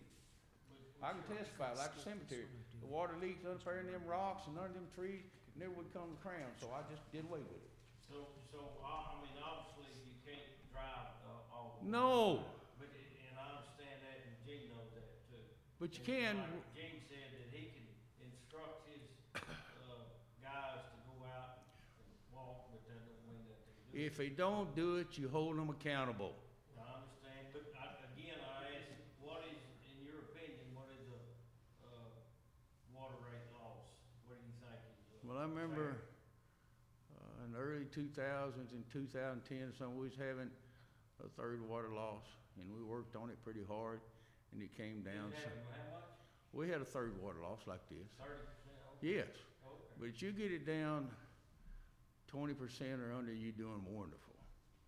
That's just the nature of the game. It's just gonna be that way, cause some of them you ain't never gonna find. Okay. And y'all are doing what you have to do to upgrade the system. Yes, sir. But it takes a long time and lots of money. Right. And Falls County is a problem which we're addressing, the council's addressing. But that's black dirt. It don't quite give as much problem as the rocks, because you can't find them in the rocks. Right. And you got lots. So that Mr. Cass and that family put it in with a backhoe. Right. And they didn't bed it. They just put the rocks back in it. So over time, the friction and the vibration, it pokes holes in it. It don't have to be much, just a little bigger than a pinhole. You wouldn't believe what that leaks. So, yes, it's not acceptable, but it's not a simple solution. Okay. But you ain't gonna fix it when you got spare time and you do nothing. Yeah. You gotta get out and put your schedule together and organize your people and hold them accountable to go look. And Okay. you can't do it All overnight. right, thank you, sir. We appreciate that. Okay, all right, Well, okay, appreciate it. I appreciate that. Okay. Have a say. Yes, sir. 18, engineers report. Do you have anything you'd like to talk about on that? No, listed everything that, I've been working on the last month. Okay. The latest thing, Mr. Mann, you may bring up about the TxDOT application that we did for, the transportation alternative. Yeah, they send that to me and I pass it on. Correct. So the next step is to meet with TxDOT and we Yes. talk about the project in a little more detail. Yes, we got it So set up, I believe. This is, hopefully 100% funded, Okay. project. Mr. Bass, do you have a question? I just, want to make a comment on Mr. Tabor's, rural development That was wastewater on the system. 13th. Yeah, Terry Shinner with USDA says that the state office has, new people there, and for that seems to be the reason for the delay on closing instructions, and it may take another 90 days or so to get those. They will say, okay, take bids, start taking bids. That's what we're waiting on. And that's what we're waiting on right now, but, according to her, it may be another 90 days delay. Okay. 10 years. Yeah, who kn yeah. Number 19, code enforcer, Thomas Arnold. So everybody has the report I submitted. I just wanted to go over the main numbers. 127 cases worked, 26 closed, 15 new to accommodate for the new numbers that you asked for, Mr. Bass. Currently, we have 101 active code enforcement cases. Anybody have any questions on the report that I submitted? Does anybody have any questions? All right, No? thank you very much. Thank you, sir. Thank you very much. Number 20, City Administrator's Report. Kent Manton, you have some other things left here? Thank you, Mrs. Mayor. I know we're going long tonight, so I'll just hit the highlights here. As Mr. Bass mentioned, we did receive an update from USDA a couple weeks ago. We are still on track for a spring, and what our representative said, potentially an early summer now closing date. Right now, they are in that active 90-day review period for their legal team, reviewing all our documentation. The next step in the sewer system, myself, private developer, or private company, and the mayor are going to potentially be meeting with USDA to talk about some alternate solutions to funding the sewer system to make up our gap difference. And also at the next city council meeting, we'll be discussing the approval of the bond ordinance. On the community development block grant project, so 5M Associates did complete the preliminary construction cost estimates, and unfortunately it did not look good as far as the numbers went. Not only do we not have enough money to complete both of the projects we were considering, but we don't even have enough money from the $500,000 potential grant to finish one project. So I did speak with the staff, I spoke with the mayor on this one. Since we're dealing with, again, such a tight deadline, our recommendation was to go with the 3rd and 4th Street upgrades there. It's a older line, it's constantly leaking according to staff. It is also a galvanized line, so it potentially could contain or leach lead.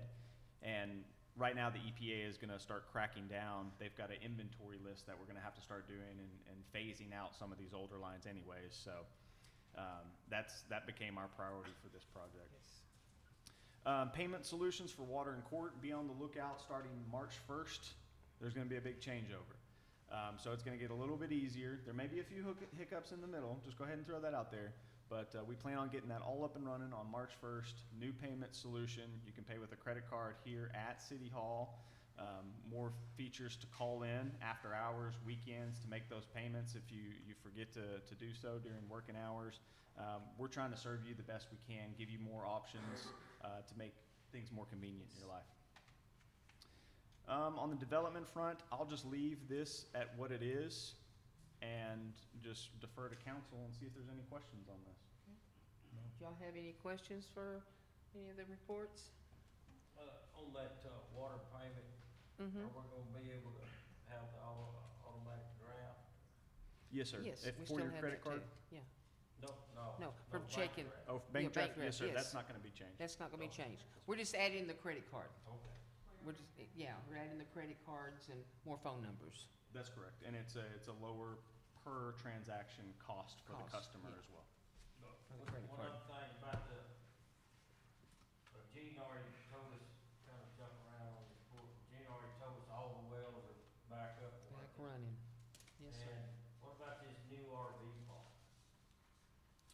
Sure. Are we talking about the Creed development? Or the No. one at the very bottom? No. The RV.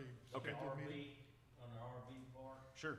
So myself, the mayor, Pam, Thomas, we all met with a potential developer this week on creating an RV park directly across I-35 from where the current Bruceville-Eddy RV park is. They have not yet purchased the property. They were asking some general questions as to zoning, what kind of restrictions we had for RV parks. So I haven't yet followed up with them on the email on the next steps, but I plan on doing that tomorrow or early next week. So they can make their decision on whether or not they want to move forward with purchasing the property. Okay, so you're talking about it would be on the west side of 35? That's correct, going on the southbound Right side. across from the other one? Yes, sir. Right, okay. Well, you know where the rock company runs, Yeah, the brick right. company, right there, right on the, That's what- towards Lorena, that's where we yeah. were. Okay. The rock place? Yes. Or back? It's back towards Lorena from that rock spot, And that, they want to put in. an RV park. What is it, ma'am? Next to Espinosa Stone. Yeah, Espinosa Stone, yeah, and back towards Okay. Lorena. But there is another RV park going past also the truck stop. yeah, we haven't really, yeah. That's on a different, Would you like me to give an update? yeah, go ahead. Okay. Go ahead and give an update on that. So speaking of that, we did have a meeting, was that last week or the week before? Last It's week. starting to run together now. I know. With the developer who finalized their property purchase for the old James Construction concrete batch, is what it was, right? This is on the south end in Falls County. They too are planning on a travel truck center that they'd like to put there right on the south end side of that underpass that goes in next. And they have next to the purchased it, KCMTV. yeah. Yes, they have finished their purchase. They plan on beginning this process, moving forward with a septic system. And their proposal right now would to have the travel center, but also develop a section around that pond system for RV spots. Yeah, Now, short-term. I'll let them speak to this because they do want to come and present before council. Yeah. They have some steps that they have to take for zoning, for plating. But I'll let them speak to that. But they did mention to us in this meeting that these would be short-term stops for RVs is what they would like to. They'd like to kind of have a synergistic effect between the travel center and the RV park to kind of Yeah. spur some business there. Okay. All right. You're welcome. Any questions? Ethan? Okay, we'll move on. 21, finance, January of 2023.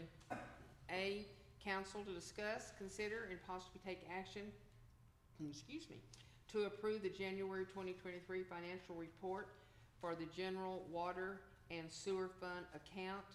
And we can include B with this, if y'all would like. Council to discuss, consider, and possibly take action on approving the January of 2023 accounts payable for the general water and sewer fund accounts. Mr. Wiggins. I make a motion that we approve the January 2023 financial and reports and the 2023 accounts payable. Okay, Mr. McGruer. All right, all in favor? Okay, all approved, okay. Number 22, resolution authorizing submission of the CDBG application. Council to discuss, consider, and possibly take action on resolution. Would somebody shut that door, please? Thank you. Sorry. Don't take much to distract me here. I apologize. To take action on resolution 2-23-2023-1 for the purpose of authorizing the submission of a Texas Community Development Block Grant application to the Texas Department of Agriculture for $500,000 in water system improvements in the 3rd and 4th Street area, committed of City of Bruceville-Eddy to $25,000 in matching funds. Questions? Is this what you were What talking we've about been- just a few minutes ago? Yes. That we didn't have the money? Well, Yes, sir. Yes, for sir. both of them. For both of Was trying to do Horseshoe Bend and 34th. I walked 3rd and 4th Street, and he walked Horseshoe Bend, and getting what we need, the information we need. And we thought, great, we got it $500,000. We're gonna do wonders and blunders. That's for one project. This is just 3rd and 4th Street. That's 3rd correct. and 4th, Or the they- alleyway. They're in bigger need than Horseshoe Bend. That's been asking for more water for years. Yes, sir. That was staff's opinion on that one. Of course, this is a council direction.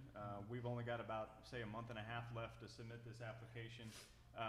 The limitation on Horseshoe Bend is that, according to estimates from the engineer on this project, that it only wrapped around about, what, a third of Horseshoe Bend. Right. It wasn't gonna complete the project, Oh, at all. Wasn't And enough money. we've even had to scale back the 3rd and 4th Street project. I think we cut that in half, Yeah, right? from Market to, Border Street, Border, yeah. so. Yeah, those old lines in the alley, is Mm-hmm. that Yes, sir. Yeah, 100 years old? yeah. Every time they mow over it, Yeah. it breaks them. Okay, okay. Mr. Wiggins? I make a motion that we approve resolution number 2-23-2023 2023-1. Okay? A second it, Member Bass. All in favor? Approved. Okay, number 23, resolution authorizing city representative as signatories, council to discuss, consider, and possibly take action on resolution 2-23-2023-2 for the purpose of authorizing the designating certain city representatives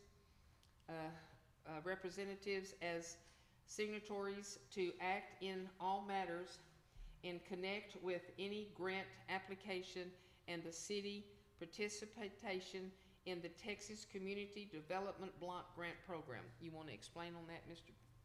Minton? Sure. So our grant administrator, public management, asked us to bring this resolution before council. Basically, this just kind of gets ahead of the game, gives certain members here with staff and the mayor the ability to go ahead and sign off on these grants as we move forward with the process, just to kind of expedite things, because we've really only got one more regularly scheduled council meeting in between now and submission time. Mr. Wiggins? I don't see no reason to object to this. I'm gonna make a motion that we approve resolution number 2-23-2023-2. Okay. Second, Mr. McGuire? Mr. McGuire. Okay, all in favor? Unanimous, passed. 24, social media policy. Council to discuss, consider, and possibly take action on the creation of a social media policy to address best practices and guidelines for the city staff, as well as an elected or appointed public official, including employees of the city of Bruceville-Eddy Police Department who are regulated through an existing policy specified to their individual employment needs. Mr. Wiggins? That excludes the police. That, yeah, excludes the police department. Yeah, they already have their own. Yes. You know, back in, to elaborate a little bit, going back in 2020, it was suggested to us at that time by Kayla Landeros, who worked for Naaman House, Smith and Lee, that we did not have a social media policy and that we'd get one. And she'd give us one, and I don't know what happened. I mean, it came before council, and I'll say that, and we discussed it, but going back on those minutes, there was nothing wrote, Yeah. and so we had so much going on back Back then. then, yeah. Ball got dropped, and that's our fault. Yeah. And I That's true. apologize for that. And then to further, our new attorney, Brad, you know, when he was up here doing our training, Mhm. well, he said the same thing. Yes, sir. He said, if y'all don't have a social media policy, I recommend you Get one. So that's two recommendations By from two attorneys. separate attorneys, two separate firms. And I've looked at the one that was presented back in January or February of 2020.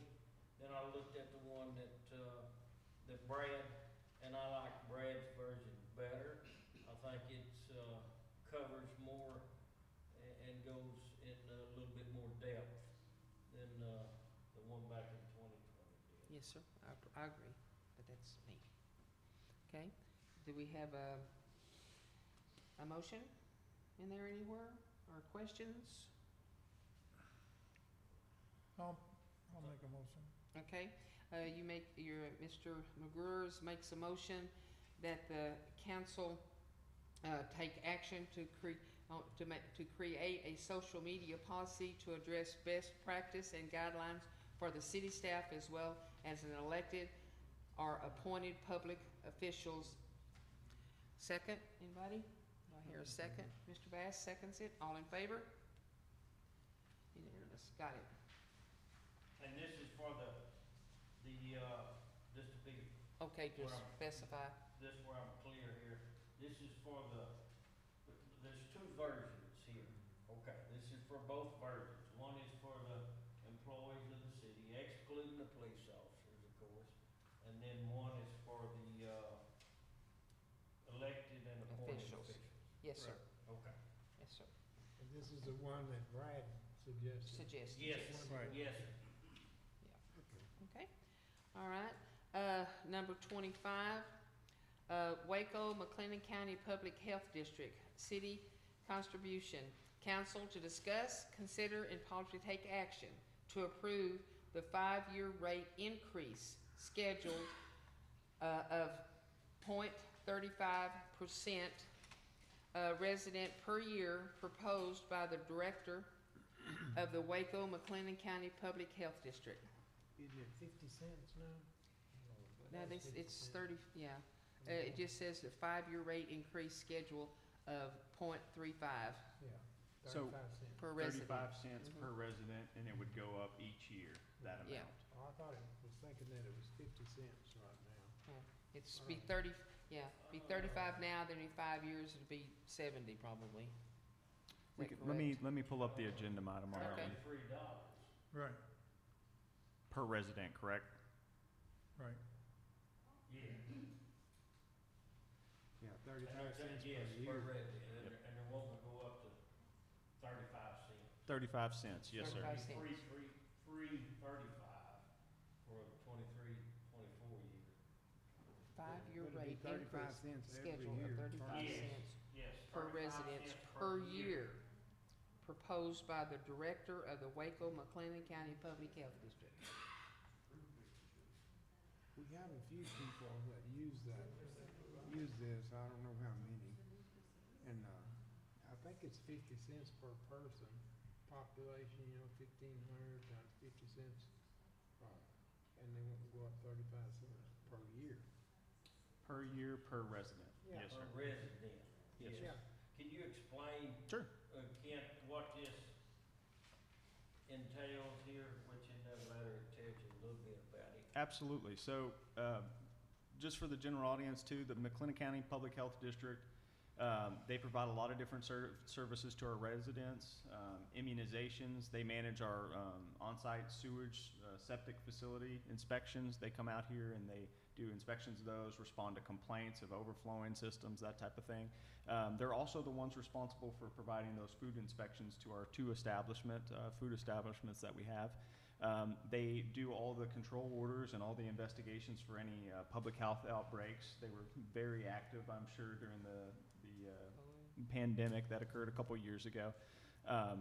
So they provide that health authority service to us as allowed through the state. Now, what they're asking for here is an increase probably due to inflation. They kind of mentioned in their letter that they had some other costs that they were looking to just rectify. I think just the general increase of costs is what I gathered from it. But what we're doing here is we're approving them to bring this rate schedule before the health board. The health board is comprised of various folks from throughout McLennan County that are appointed by the folks who are members of this district. So for 5 years, this would be the rate schedule, and we would budget for this every year in our budget cycle to make sure that they get paid and we continue to receive services as a community. They have a motion? Now, before we do that, I understand this is gonna go up to like 475.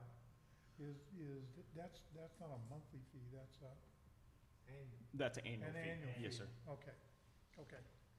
So, I'll give you a Okay, motion to all right. approve. Mr. McGruer made a motion that we approve the 5-year rate increase schedule of 35 cents per resident per year proposed by the Director of the Waco McLennan County Public Health District. And second it, Mr. Wiggins? Okay, all right, all in favor? Passed, okay. We've already done 26 and 27, so we're gonna move on to 28. Agreement for professional services, Tabor and Associates. Council to discuss, consider, and possibly take action to approve the mayor to enter into an engineer service agreement with Tabor and Associate Incorporation for the purpose of renewing the city of Bruceville-Eddy's wastewater discharge permit issued by the TCEQ for another 5 years in a lump sum amount of $4,500.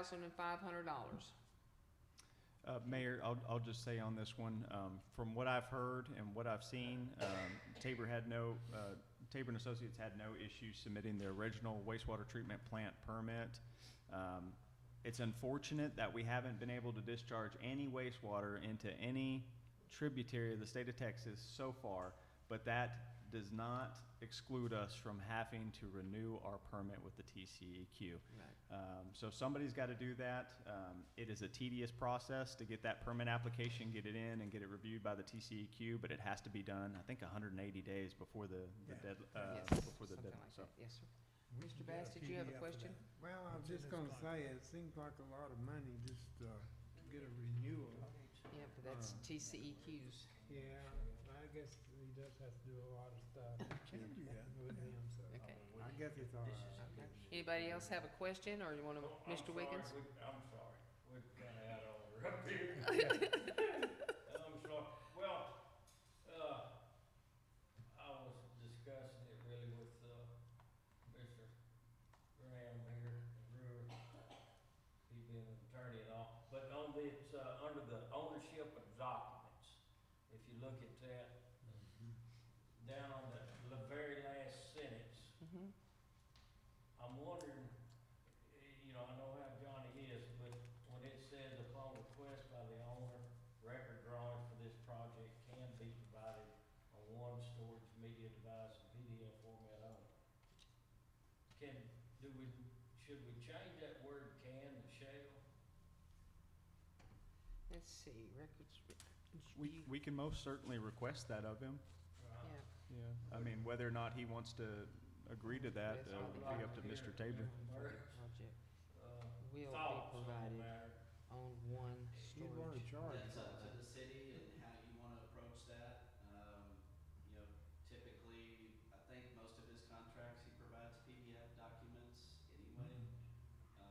He doesn't, I don't know, I don't know. Well, what his con- some of this language is in some of this exact language, Yeah. but from my understanding, we've requested some and we've kinda Been had a put little on. backlash where you're getting them, and so I thought, well, maybe if we request that the wording be changed from can to shall, maybe. It's a good practice. So I'll We just could do say, that. I'll just say on this one too, for everybody's consideration, the deadline to get this ball rolling is within a couple months, so we do have a little bit of timeline if we want to go back to Wiggle room, yeah. the agreement. And just for, full clarity on this one, there are other vendors out there that will provide this service. It's a common practice among consulting firms, engineering firms that will do a wastewater treatment plant renewal. However, we do have a current contract executed with Tabor and Associates for the sewer system, so that's kind of something to consider there. I don't know how legally that would play out, but just Well, full disclosure. I just, and I understand fully with Johnny that he started this and he's gonna finish his sewer. But I don't think, and I would hope, that he wouldn't object to us wanting one word changed. Meaning that if we ask for it, you're gonna have to give it to us. Not if we ask for it, well, you can, I can give it to you. For a No, I don't want price. that. For a price. Yeah, no, I don't want that. Yeah. What if you put shall upon request? Well, It doesn't mean he has to. well, in the very first of the sentence, it says upon request. Okay, yeah, so just Yeah. changing the shall. Upon request by the owner, record drawings for the project can be provided on one storage media device in PDF format only. Can be provided. I think technically the city has to have a copy of it on record anyway. So he's gotta provide a copy of it. Your files What- have to have it. Yeah, and we might could backdoor it, in other words, okay, well, I'm sure he's gotta provide that to USDA.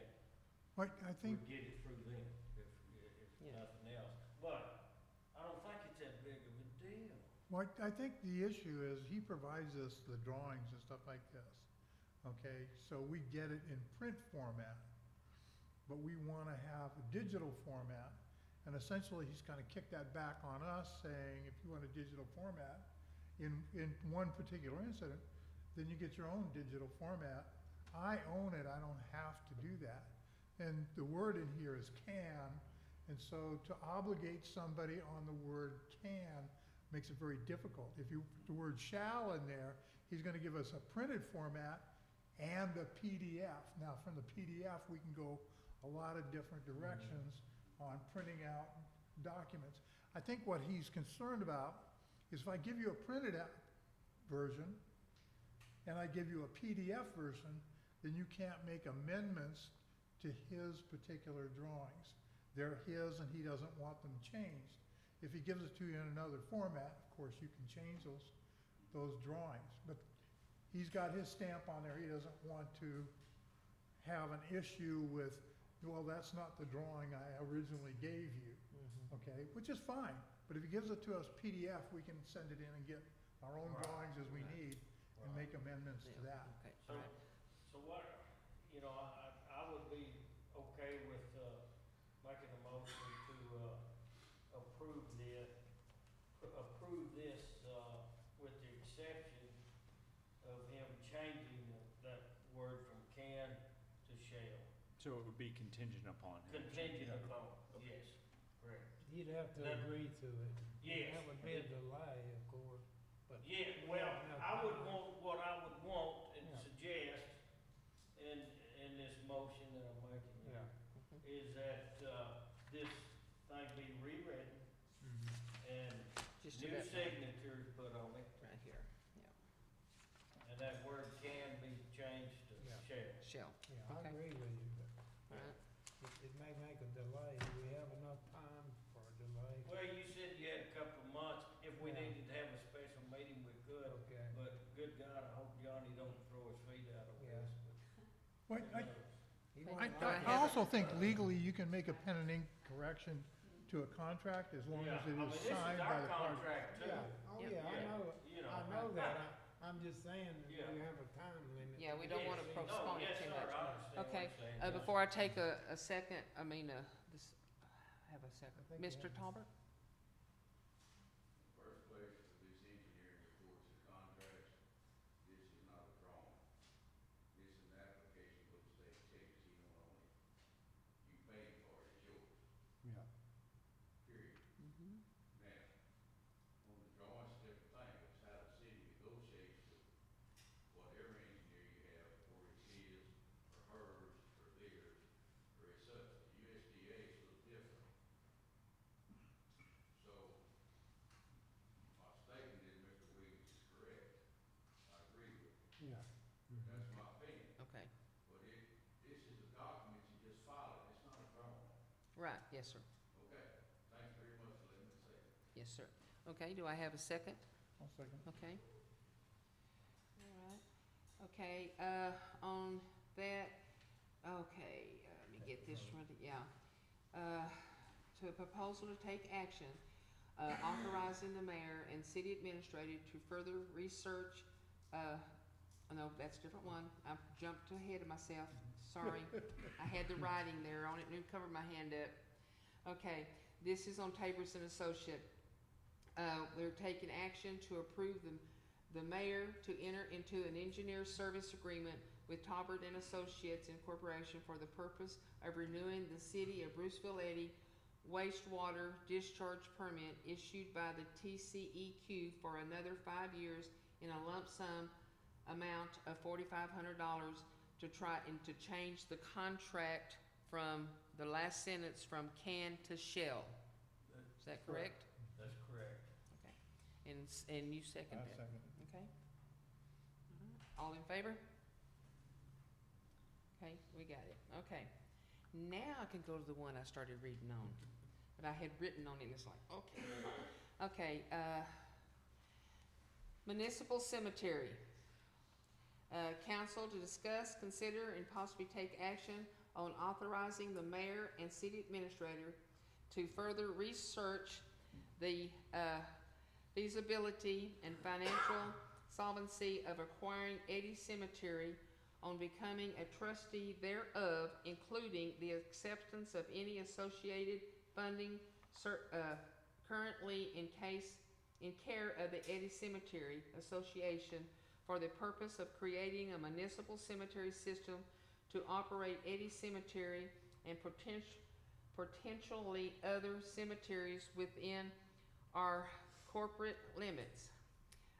The presentation of a report back to the City Council on the matter no later than July of 2023 and stuff. Okay, I think Mr. Talbert, you wanted to talk about this. I think that me personally, I think we need to continue the research and stuff on this, but it's up to the council. Thank you, Mrs. Mayor. So on this one here, Mr. Talbert did approach me. He is the current overseer of the Eddy Cemetery Association, has been for numerous years. Him and his family have done a good job from all things considered of maintaining that with dignity and respect. So what we're talking about here is kind of a yes or no vote on whether or not we actually research and continue with looking into the feasibility of the city taking over this cemetery. So with this being said, the city would take over all the operations, maintenance, internments, that sort of stuff. Speaking on this, numerous cities have established municipal cemeteries, including the respective budgets for it, for the proper care of the memorials and associated history, right? Some cities and counties actually offer low-cost interment services to the community as a public service as well. Like I said, the question to be considered tonight is not whether or not we have a cemetery, but whether or not council would like to see me and the mayor continue researching the feasibility of this. Danielle, if you'll go one more slide for me, thank you so much. So we would, if council approves this one tonight, we would continue researching, be in talks with the Eddy Cemetery Association concerning their assets they have on hand, and I'll let Mr. Talbert, speak to that a little bit. But there is a financial aspect to this. I know that they've been doing a good job of maintaining and being good stewards of that. The city we would also continue that legacy of being a good steward. However, some of that money could be invested as a city is allowed to do so, and potentially have those dividends come back into the municipal budget to pay not only for the cemetery's operations, but other auxiliary issues that happen around the city at the same time. There's a laundry list of pros and cons here. This would be a good debate and discussion for council. So my recommendation on this one is to continue the research and feasibility of acquiring this cemetery. Anybody have any questions or? Mr. Talbot, anything you want to say about this? First place, I didn't ask you to put on the agenda. This was put on there, and that's good. I welcome the opportunity. You and I have talked about this for many months. Yes, sir. We going to have to quit meeting like we do at the funerals or the celebrations of life.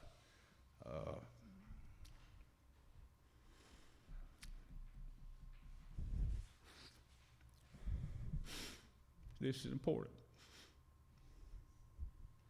The city or the government is a service to and for the people, not to enrich the city's lives. This would be a tremendous thing. It's a service for the people.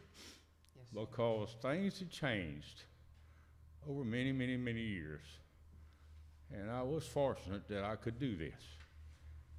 And I've been honored, and it's fulfilled my soul. But I was young. I know what it is. And it takes a little time, and a lot of dedication, a lot of heart. Because most of us, we don't like to face mortality. I got it. I didn't either. But it's coming to us all. So the thing I can say, and this is important, and I appreciate you letting me have my say. Yes, sir. That you put God in your heart and don't worry about dying. You worry about living, set you free, one second at a time. I don't want to see Waco's taking over 3 or 4. Temple had to take over 2 or 3. And my family and some good friends of mine are buried in that Hillcrest Cemetery. And it was dilapidated and run down, and the city of Temple gave them money, and it still was, so they had to take it. I'm afraid that's what's gonna happen here. Well, I've tried for many years, and I've talked to some of my friends, and they all think well, but they don't want to step up to the plate. I don't want to see it like the Cox Cemetery over here on the Cabal. That's in the city limits. If y'all want to see it, I'll take you. Mr. Dorsey's been there, and there's a problem there now. Mr. Madden's been there. They go in there and used to do the dump ground. I don't want to see that. Do I want the city to take it? No. But that's the only way that I see it surviving in a long term. You're not going to take care of it like an individual. I understand that. But you will keep it going the best it can. And this is not a charity thing. We got enough money to run the damn thing 30 years. It depends on the weather and how much you got to mow it. But you got to weed eat. That's a big problem. You got to trim a few trees, and you got to level a few markers. Done most of that. So the big expense is behind us. But and I think it can subsidize some of your people. I know there's overhead, there's insurance, and there's other kind of things in vehicles and stuff, but it's not like you got to mow it 1 or 2 days. If it takes 10 days, so be it. You know, and if you're up there and you're working and something comes up, you got to pull them off. And they got a grave digger, it digs them, does the whole thing. You don't have to worry about that either. The only thing you'll have to worry about is funeral homes pay you a little fee to clean up the graves after so long. I don't know, this is something, I got 6 months or a year left of work. This is not something to do overnight. We want this right for the community and for the association. It has to be to where everybody's satisfied, especially me. Well, I got other alternatives, but I would rather see the city have it. Mr. Bass used to mow for $300 a month. Didn't you? Yes, it is. I done the best I could to get you more money too. But yes, and you didn't mow these big mowers like today. I don't know what else to do, ladies and gentlemen.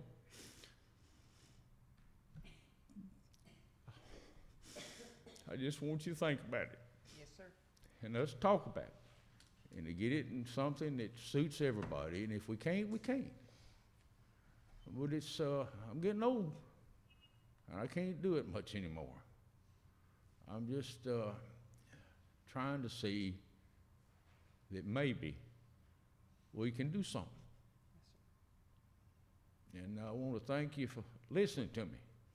But I wanted you to know I didn't put this on this agenda. I know that. You and I and Mr. Manning talked about this a few months, and y'all asked me to come have a meeting, and I did once. We just sort of hashed it a little bit, but without going into great details about money, the city, I mean, you can be a trustee, and we can put it in a trust and pay you for reimbursements and all kind of things, but still you got to have somebody to tend to it. You got to have somebody to see about it and go up every once in a while and pick up flowers that's blown away and pick up limbs that's broke and mark a grave or something. And I don't know if that's acceptable to the city or not. Probably not. Or we can come to an agreement where the city can take it and you can have the money. Or you don't get the money and somebody's left, which I don't know who the hell that's going to be, to give you the money back. But you can invest the money under the rules of the municipalities like I can invest it. Right now we're drawing more money than what it costs. I'm drawing a little over $12,000 a year in dividends, but you can't do that. You can't invest it where they can. So I just asked you to think about it. All right, we appreciate it. And that's all I know to do. Okay, well, we thank you. Thank you for listening to me. Yes, sir, thank you. Okay, Mr. Wiggins. Okay. You know, we, how many cemeteries Well, There's counting Cox, there's three total in the community. Right, three total in the community. You know, there's, as Mr. Dollar spoke on, there's lots of work out there at any cemetery. And if we do for one, we'll have to do for the other, because you know they're coming. If we say yes to this, another one will be here shortly. I mean, you talking about maintenance, and, you know, I know they've got money, he said they can fund it for 30 years. Maybe, I don't know. You know, obviously, if the city, to me, we would have to sub that out, because we don't have the workers. If we took it on ourselves, and if we paid for it, tried to be frugal with the money, and we did it ourselves, then we're gonna have to buy equipment, we're gonna have to hire additional people to do this, and there's, you know, besides mowing and weed eating, like you talked about, there's tree trimming, now you gotta have somebody to water them trees out there, keep them alive, now you gotta have somebody to clean up, pick up the flowers and stuff after the cemetery, now you gotta have somebody pretty much 7 days a week available to, in case something happens something happens and, you know, somebody passed away, so they need somebody to call and go out there and meet you and get a grave site, you know? And, so it just on and on and on, and besides the water lines out there and the faucets and, I mean, it just goes on and on and on, and it's, you know, our plate is pretty full right now. And,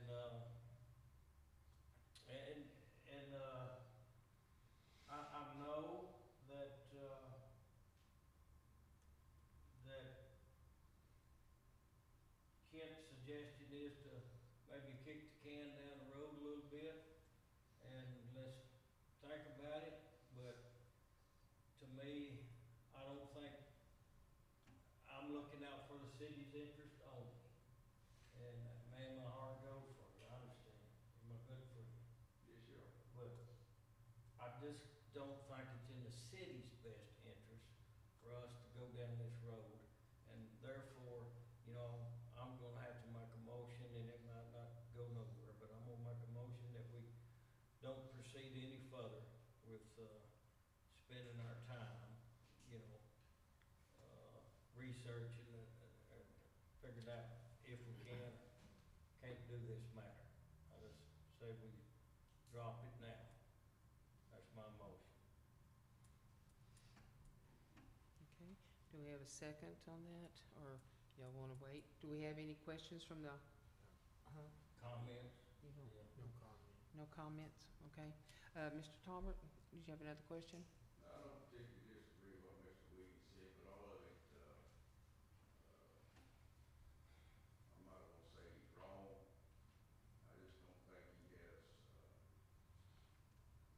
maybe total understanding. You basically got the equipment now, you got the people, but the money that's here for this one, and I understand about the other cemetery, because the cost needs to be addressed too, and I addressed that before, and spent a lot of time and money, but the fund, that's what I'm talking about, the money's there now. Is that any other income coming in? So, Okay. Okay. Mr. Bass, you have a question? Well, I agree with Mr. Wiggins, you know, it takes a lot to keep that cemetery up. But No. but the city of McGregor took over the McGregor Cemetery several years ago. Of course, they're a bigger town, and they have a Parks and Recreation Department with the employees, and they're the ones that take care of the cemetery. And, of course, they had money too, to give to the city to help pay the expenses. And, I don't know how much money the Eddy Cemetery Association has, but it's a pretty good sum.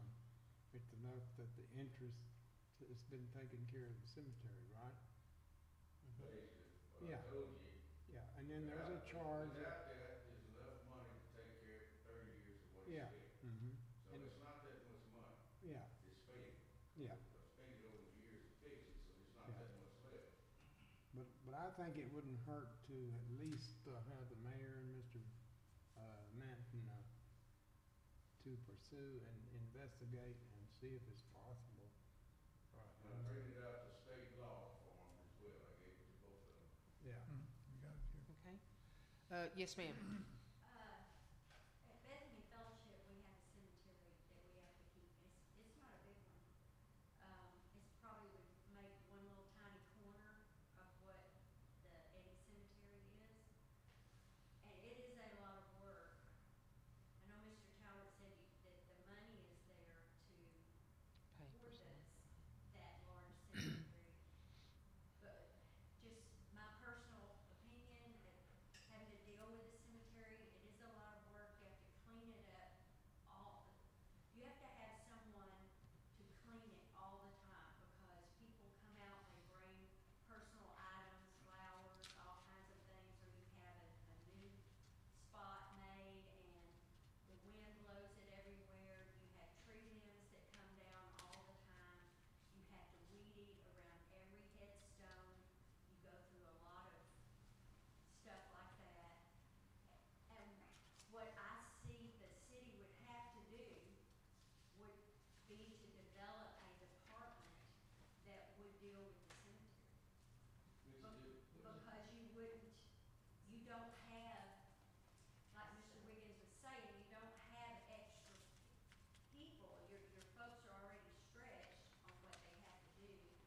So you would have to develop a department Committee. and maybe even hire people No. to do it. Because it's a very large cemetery. Yes, ma'am. I don't know if, y'all have all probably been out there, it's a very large cemetery. And, we go through mower blades, we go through weed eaters, I mean, it, you know, and not that you, the money's not there, it's just the, It's a you know, commitment. over long term, I don't know that it would be, right now, Right. good for the city. Thank you, thank you. Okay, Mr. Talbert, Mr. Talbert, Mr. Talbert. Yeah, I know you might have raised your finger, sir, but she was talking, and we gotta let somebody else talk too about this. I mean, instead of arguing back with this, okay. We don't need to, you know, you had your opinion, she's got her opinion. And Mr. Wiggins had his, and Mr. Bass had his. Now, so I don't think there's, I mean, we can, you know, continue to do research if that's what people want to do, but it's gonna be, as I said, it's up to the council what they want to have done. Yes, Mrs. Mayor, And- so there is a motion on the table right now. Yes, and Mr. Wiggins made a motion, so does anybody wanna second it? Okay, all right, then that, there's no second. There's not a second. Okay, does anybody wanna make a second on what Mr. Bass said about continuing the research? I think I'll second that. Okay, you'll second that? Okay, all in favor? Okay, 2-1, So that one to fails. continue research. So that one fails. That one fails. You gotta have 3 people, that's true. Gotta have 3 people, so it failed. So there's no continued research. So, sorry about that, Mr. Talbot. No, I think I messed that one up, didn't I? Did you mess It said that it'd up? Be a simple majority. It has to Yeah, be it's a simple majority, so that did pass, okay.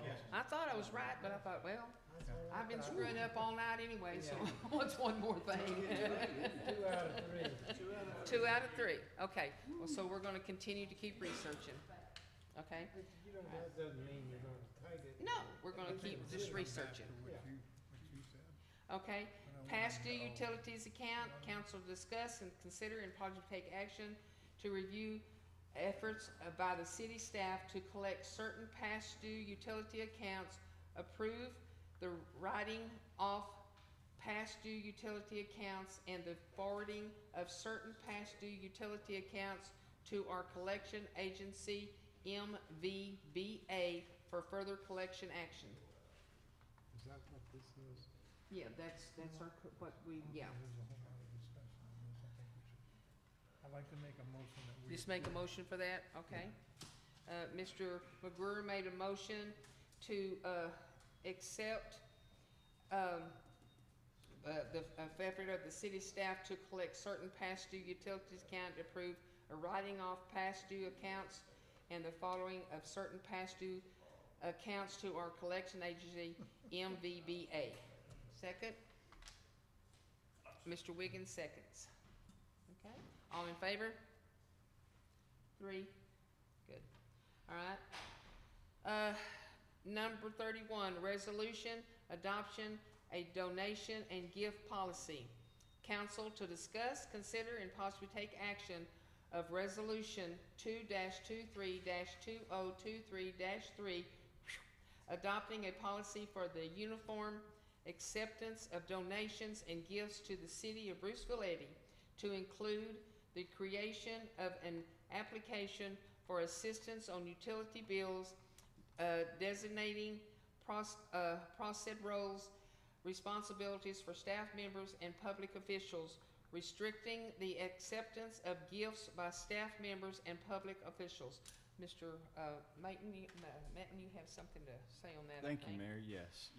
So this is something we've been working on here at the staff level for numerous months. It got hung up a little bit with our transition between city attorneys. Yeah. I think everybody's in favor for the city to be able to accept donations. The hang up we've been running into is that there's variations between general law A cities and home rule charter cities as to what donations and how much and when the city can actually accept those. So I did consult with our city attorney on this one. They reviewed some documents that I sent over to them, some suggested policies, and they've kind of cut that up and put this into a box that's going to fit a general law A city like Bruceville-Eddy. There's some stipulations on that one. First, that any donation that we receive in the future has to come to council for ultimate approval, because we act, like Brad was telling us at the meeting last week, that we act as a governing body collectively, right? Yes, correct. Through our members. But this puts a little bit of guidance. When somebody kind of randomly approaches a city staff member or council member, hey, I'd like to give this to the city. Well, okay, now they know the next steps. Okay, let's get this to the city administrator. Let's fill out a form. Let's bring that to city council for review and consideration, because there may be some donations that come with potential liabilities. We were just talking about the cemetery, right? If that came into our hands, yes, that would be a long-term liability. There's other things that you want to consider with that. Not that it's a good thing or a bad thing, but it does have long-term obligations. And so the city may want to have the ability to say, no, we're not interested in this donation. And so this sets up the guidelines for that. Mr. Wiggins did point out to me that there was an error on the resolution. Attachment A should be labeled Exhibit A. So I will get that fixed if council wants to make a motion to approve this with that amendment. Danielle, if you could go one slide forward. I think we talked a little bit about all that. And yes, so our recommendation here is to approve. Yep. I'd make a motion to approve that. Okay, Mr. McGurr makes a motion to approve that for adopting a policy for the uniform acceptance of donations and gifts to the city of Bruceville-Eddy to increase certain creations of an application for assistance of utility bills, designating proceed roles, responsibilities for staff members and public officials. Okay, anybody want a second? I'll second. Okay, Mr. Bass made a That's second. for resolution 123. Yes, resolution 2-23-2023-3. Now, you wanna make with the one amendment. Yeah. from With the one attachment- amendment, okay. With the one amendment of, what was it? From On A? attachment to exhibit. Okay, on A. Okay. Okay, and Mr. Bass, you second that? Yes. Okay, all in favor? Okay, thank you. Okay, 32. Consent agendas. Discuss on merits and demerits.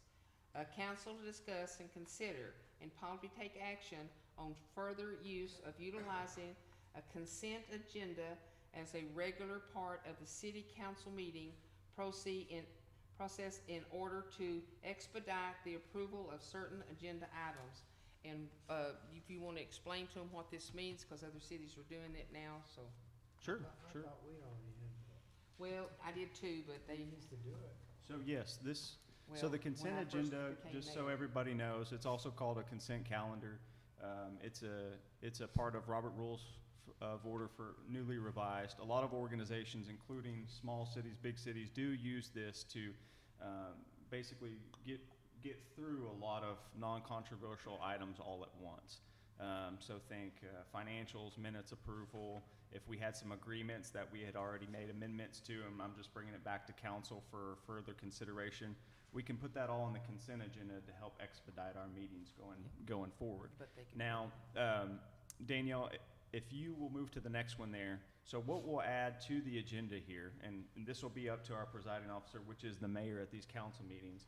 When we get to this agenda item, it will list all of the items that will be considered with one motion. So there will be no separate discussion. We're not gonna create a presentation, kinda expedites things, right? However, if any member of the public or council member requests the mayor to move that to individual consideration, there will be no discussion on that one. It will automatically go to its own separate item. Any Of item course, that's in it. of course, when I publish that agenda, if anybody immediately sees something in there that they want to discuss and have consideration on, they can let me know, and I'll go ahead and give the mayor a heads up, and we'll reshuffle the agenda ahead of time. But anyways, it's a tool that governing bodies can use to make things move smoother. It isn't required by any means. We haven't been using it here for a while, but it has been used in the past. I did look at some agendas, Yes, it has. 2019 Yes, it has. in the past. So anyways, I'll leave that up to council for discussion. Hey, Mr. Wiggins. You know what, one thing about it, if you put stuff on the consent agenda, then you can make a motion to approve, if you got 15 things on there, I make a motion to approve items 1 through 15. And that's all you have on the agenda, the meeting's over. You did everything you wanted to. Well, that can be good, technically that's true. Yeah. And it can be good, it can be bad, because here's the downside of that. Say somebody comes in and maybe they come in late and they want to talk about that item. We can't talk about that. We done voted on that. We can't Don't be discuss it anymore. Don't be late. Yeah. Don't be late. Don't be late. But here's the thing about it. We have Don't be here consent all night. items basically on there, like your financials, A and B. We make all that in one motion, and there's no discussion. We move right through. It's not like it's a big deal, I mean, I just don't think we have a problem with the way it is now. I mean, so what one could do, if you say, well, we're gonna go ahead and do that. And then I could come in here and say, okay, we've got items 1 through 20, okay, I want items 2 through 20 pulled out of Taken the out. consent agenda. You usually, on the agenda, on the, Consent. what is it? The consent agenda or on the No. agenda? What is this called? The agenda. Agenda? Mm-hmm. Yeah, on the agenda, you will have a certain number which says, Consent. consent. Yes, sir. Yeah, and so you can't add anything to it, just whatever is listed under that number is all you vote on. Yeah, but the way I understand it, you could put everything Well, at you consent, could. yeah, Yeah. right. If- But I mean, or the mayor could say, okay, I'm just gonna say, I'm gonna put the financials on there and maybe The the minutes. If, maybe just them two might be the only things, Yeah. or it might be something different. I'm just trying to think Yeah. if outside the box. Right. If somebody does come in late and they want to talk A about mayor would have to something, be kinda stupid or crazy to do that, I guess it's possible, but. Well, I've been known to be kind of dumb, but no, first of all, if it's anything that needs to be discussed, I'm not just gonna say, oh, well, let's just brought it together. If everything on there really needs to be discussed, we're gonna discuss it. Usually we just have But two I would, items. it's just gonna be some simple things like minutes, financials, Some of the agreements. some of the agreements and stuff like, it's not gonna be anything major that we Yeah. really need to, Just little. yeah, it's just gonna be, I'll make sure it's no major stuff. Cause I don't want to say, oh, well, yeah, yours is not considered major. Well, yes, it is, or you wouldn't have wanted to talk about it. Anything But some of controversial. those agreements you're talking about, Yeah. they might, they might need discussion. Sure, And and then- that's council's opportunity to say, Mrs. Mayor, I would wanna like pull this that item out. pulled for individual consideration, and you do that. I mean, this is your governing body, this runs the way you want it to. This is simply a tool for you to expedite things if you want it. Anybody can object to it and say, I want that separate. Yeah, that way it That's won't correct. run on all night. Anybody Uh, out there. Or Okay. how a citizen can too. That's why I was saying it might be a citizen come in late. Yeah, Yeah. That's my only concern. okay, Ms. Wiggins? When that says a member of the public so requests, is that at the meeting? You have to put that in writing when the agenda is published? Or is that at the meeting that a person from the general public can request it at that time? So the way we would, and this is up to the mayor, but as the presiding officer, once she gets to that agenda she gets to the item for consent agenda, that's when she would read the items listed on that, financials, minutes, agreement for printer copy services, right? Does any member of the council, does any member of the public want any item pulled for individual consideration? Yeah. And that So it's up at to the meeting? Yeah, Yes, ma'am. at the meeting. At the meeting. They can pull it. Or if you want to, let me know ahead of time, and we'll go ahead and let the mayor know. And And I'll pull it. no beforehand. discussion on it, anybody can ask for that. We just wanna make things move a little bit faster, if that's okay with y'all. All right, do we have a motion or anything? Do y'all have any objections out there to doing this? Okay. Nope, okay. So, well, we've been doing it, but if we need to vote on it again, well, I would move, to approve it, just to have it, you know. Okay, to have it again? It's Okay. nothing major or anything like No, that. I'm really. not gonna, if it's important, Yeah, and if they wanna pull it, I'll pull it. And then Yeah. Mr. Manton will also go, Mayor, anything need to pull major, that, yeah. yeah. And I think honestly, the rules, the Robert rules for this is that there is no discussion. It should immediately be considered after the consent agenda. So Yeah. you subtract that one item, you make a motion to approve the other items on the consent agenda, and then you immediately go into Go into the discussions one on that was that. Yeah, pulled out. because when you have no discussion, can't There's have no discussion, no Yeah. debate on whether or not it gets pulled. It automatically gets pulled if somebody. No, I'm talking about stuff on the consent agenda. Yes, sir. Yeah, So no anything on that, discussion on that. There's no- Anything on the consent agenda. correct. Oh, yes, sir. Right. Right, do we have a second? I'll second. Okay. Brewer, all in favor? All three, thank you, sir, that's passed. Okay, now we're going to number 33. Selection of city engineer services, general and water system. Council to discuss, consider, and possibly take action to select an engineer, Oh, go ahead. an engineer service provider for the purpose of providing professional engineering service for consulting work pertaining to subdivision and zoning ordinance, as well as municipally owned water system. Council will receive updates and communication from the city administrator and choose a candidate to enter into an agreement with and at a future meeting. So Mayor, we had a motion for a recess real quick. Okay, yes, we're gonna take a short pause for the cause. Okay, it's 8:28, and we'll adjourn here shortly.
Selection of city engineer service, general and water system.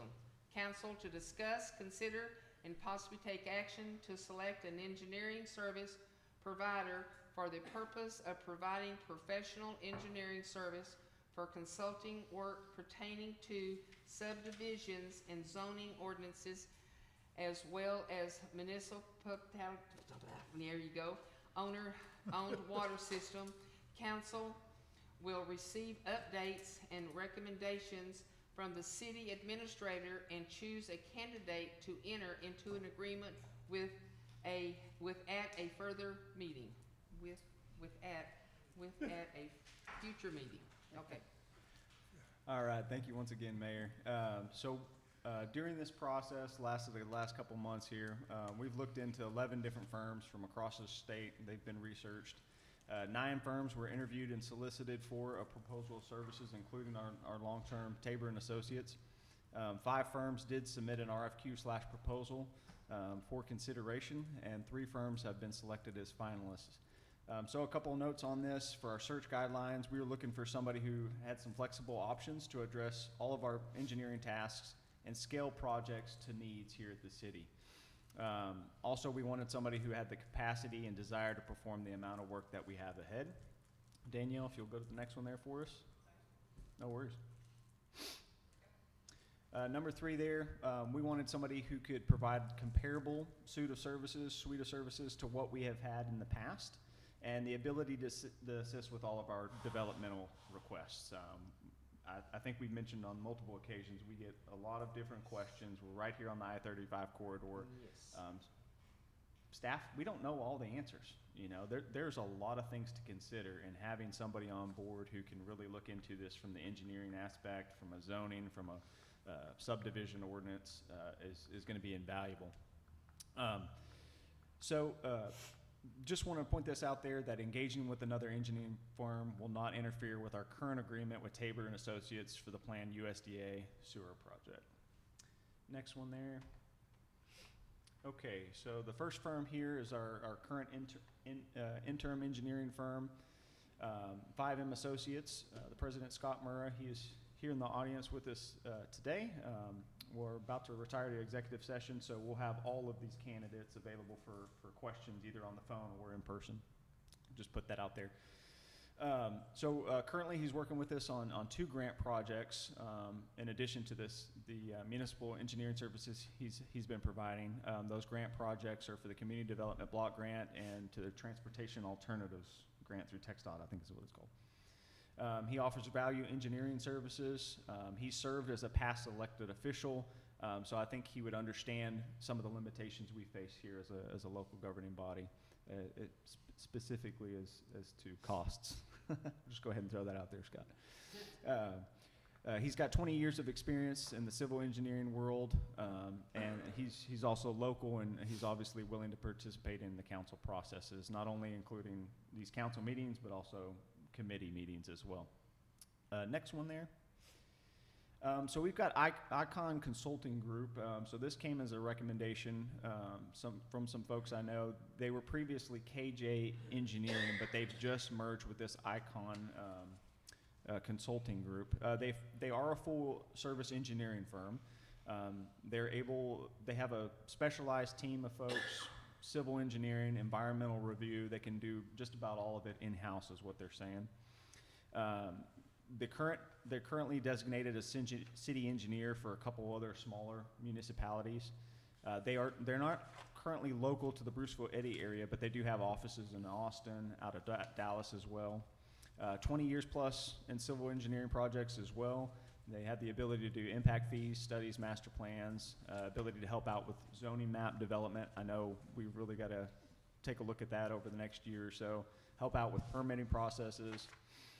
They can also, they've mentioned that they can, when it gets to this, they can cater their fee schedule and estimate tasks to our needs as well. And they can attend meetings as requested. And then one more. Okay, the last one here as a finalist is MRB Group. They are local. They're out of Temple and Waco.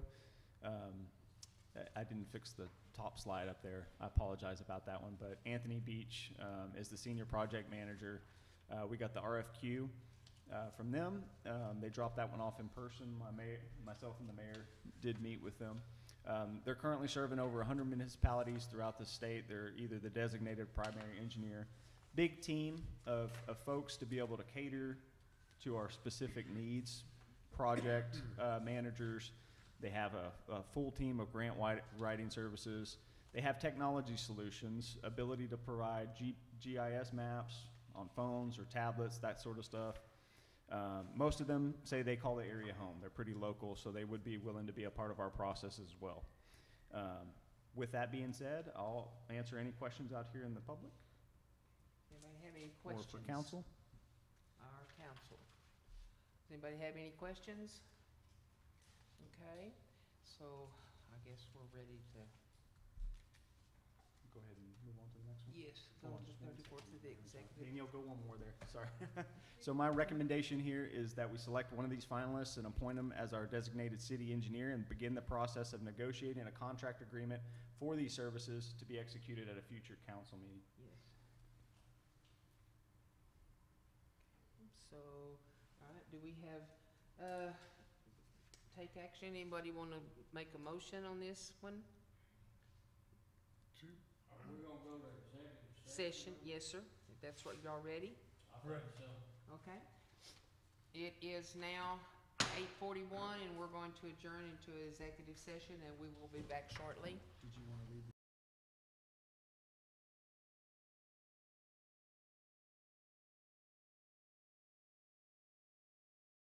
Pursuit of the Texas Government Code 551.074, personal matters to discuss proposals and qualifications for city engineer services.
Over. It is 9:03 and the regular meeting is back in session. Okay, let me get over here to my papers. So I want to go with this one up here, number 33. Selection of the City Engineer Services, General and Water System. Council to discuss, consider, and possibly take action to select an engineering service provider for the purpose of providing professional engineering service for consulting work pertain to subdivision and zoning ordinance, as well as our municipality owned water system. Council will receive updates and recommendation from the city administrator and choose a candidate to enter into an agreement with at a future meeting. Okay, do I have a motion? Yes. Okay. Okay. Just prior to the motion, it was really, really difficult in there. We narrowed it down to two that were so close in what we were looking for and what we need as a city. Each were extremely well qualified, and I think either could have done what we needed for the city here. But one kind of, we only get to pick one. And so, as we discussed in our executive session, MRB actually comes ahead, and the motion would be that we accept or enter into an agreement with MRB as with the city engineering for the purpose of providing professional engineering services for consulting work pertaining to subdivision and zoning ordinances, as well as our municipality-owned water system. Like I said, it was a very difficult decision because each could provide what we were looking for. But I think when we discussed it amongst ourselves, it was very close, but MRB prevailed in what we wanted. Do I have a second? I'll second. Wiggins? All in favor? Unanimous? All right, okay, and so, Mr. Manton, you will be getting a hold, I believe, of the engineer's firm, probably? Yes, Mrs. Mayor, I'll reach out to the representative at MRB and work with establishing an agreement pretty quickly, because we do have some projects that we want to start addressing. Yes, sir. Yes, sir. I'll just put it out there too, we're gonna continue to work with 5M Associates on Yes. our grant applications, and we'll also continue to work with Tabor and Associates for our city engineer, for our sewer system. All right, great, thank you. Okay, community announcements. I have a few here. A benefit barbecue. Well, first of all, we have a young man here in our community. We have several children in our community that have cancer, young children. And Mr. Moore is the last one that has come down with it. He's in treatment and stuff. So there's a lot of benefits going for him. As y'all can see, the head over here got shaved. And so he shaved his head for this. There's a benefit barbecue for the Moore family on Saturday, this coming Saturday, February the 25th. It starts at 11 a.m. until it's gone. It's $15 a plate. And then on the next one is a vendor's fundraiser for March the 18th at the Life Center, Bruceville-Eddy United Methodist Church. They're going to have some sale items, and all the proceeds from the booths and for the things that they can sell in there. They're going to have hot dogs and stuff like that, and cakes and cookies and pies and you name it. And that's going to be on March the 18th at the Life Center in Bruceville. I did not put a time down. Is that going to be like 11? Did I not put it on your list? You may have. I didn't put it on mine. It's 9:30 in the morning, I 9:30 in the morning for the vendors. But the hot dogs will be served probably around 11ish, 10 something, yeah, around noon. But 8 o'clock in the, but 8 o'clock in the morning is when the vendors, will be there and we can start purchasing some of the good homemade stuff and jellies and all kinds of stuff. Temple Veterinarian Hospital will be at the United Methodist Church on Saturday, March the 25th. This is in March, between 12 noon and 3 for vaccinations and for microchipping your animals. He comes over here about every 2-3 months, something like that. It's out of Temple. And they usually have it at the feed store, but this time they're going to have it at the church. Also, free Christian concert for that same day. We got a Christian concert at the McNeil's family at the Family Life Center will be that night. And the great music, and they'll be there also on 325. Old Bethany Church has having a barbecue demolition on 4/4 of 23. Benefits. No, it's March the 4th. Oh, is it March? I'm sorry. March the 4th. 3/4. I had it 4/4. 3/4. I apologize for that. On 3/4 of 23, it's a demolition. They're tearing down an old building, part of the building, and then they're having people come out there. If you got some frustrations you want to get rid of, go out there and knock something down. Demo day. You know, Barbecue. demo. Then they're having the barbecue that starts around 11ish. At 11, $15 a plate, and the benefits go to the Moore family.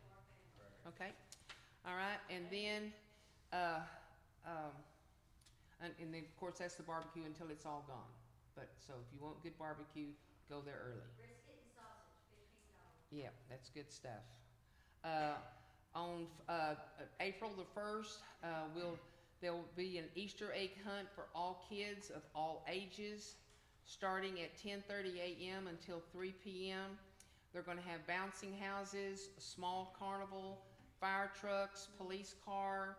The kids get little badges or a little something from the police department. They get something from the fire department, and they're going to get to look at the trucks and the cars. And then, of course, the Easter Bunny will be there, and the Easter Bunny is riding in on the fire truck. Where is this at? At feed store. Oh, at the feed store. On April the 1st. And there's going to be lots of eggs, and that's at the feed store here in Bruceville-Eddy on April the 1st. I know it's April Fool's Day, but trust me, the Easter rabbit's going to be there. And that's all I have. Do you have any more announcements, or does anybody else have any announcements? Yes, ma'am? I have one more that I didn't get to add to your Okay. list, because it just got announced while we were in the meeting. Yes, but ma'am. March 24th, Kissing Tree Vineyards is also going to do a fundraiser. Who? Kissing Tree, Kissing Tree, okay. the winery. They're going to do a fundraiser, and they're doing a 3-course steak dinner on March 24th from 7 to 9. I think it's a donation of $50 per person, and that one should either be, you can make reservations to be at the winery and listen to the live music, or you can get a dinner to go. Okay. Thank you. And then I'll throw one more out there. We are working with the Moore family to set up a parade on 4/15/2023, right here at City Hall, a part of BEISD School District as well. So more details forthcoming on that one, but if you want to save the date. Anybody else have any announcements? I want to add something. Yes, to ma'am.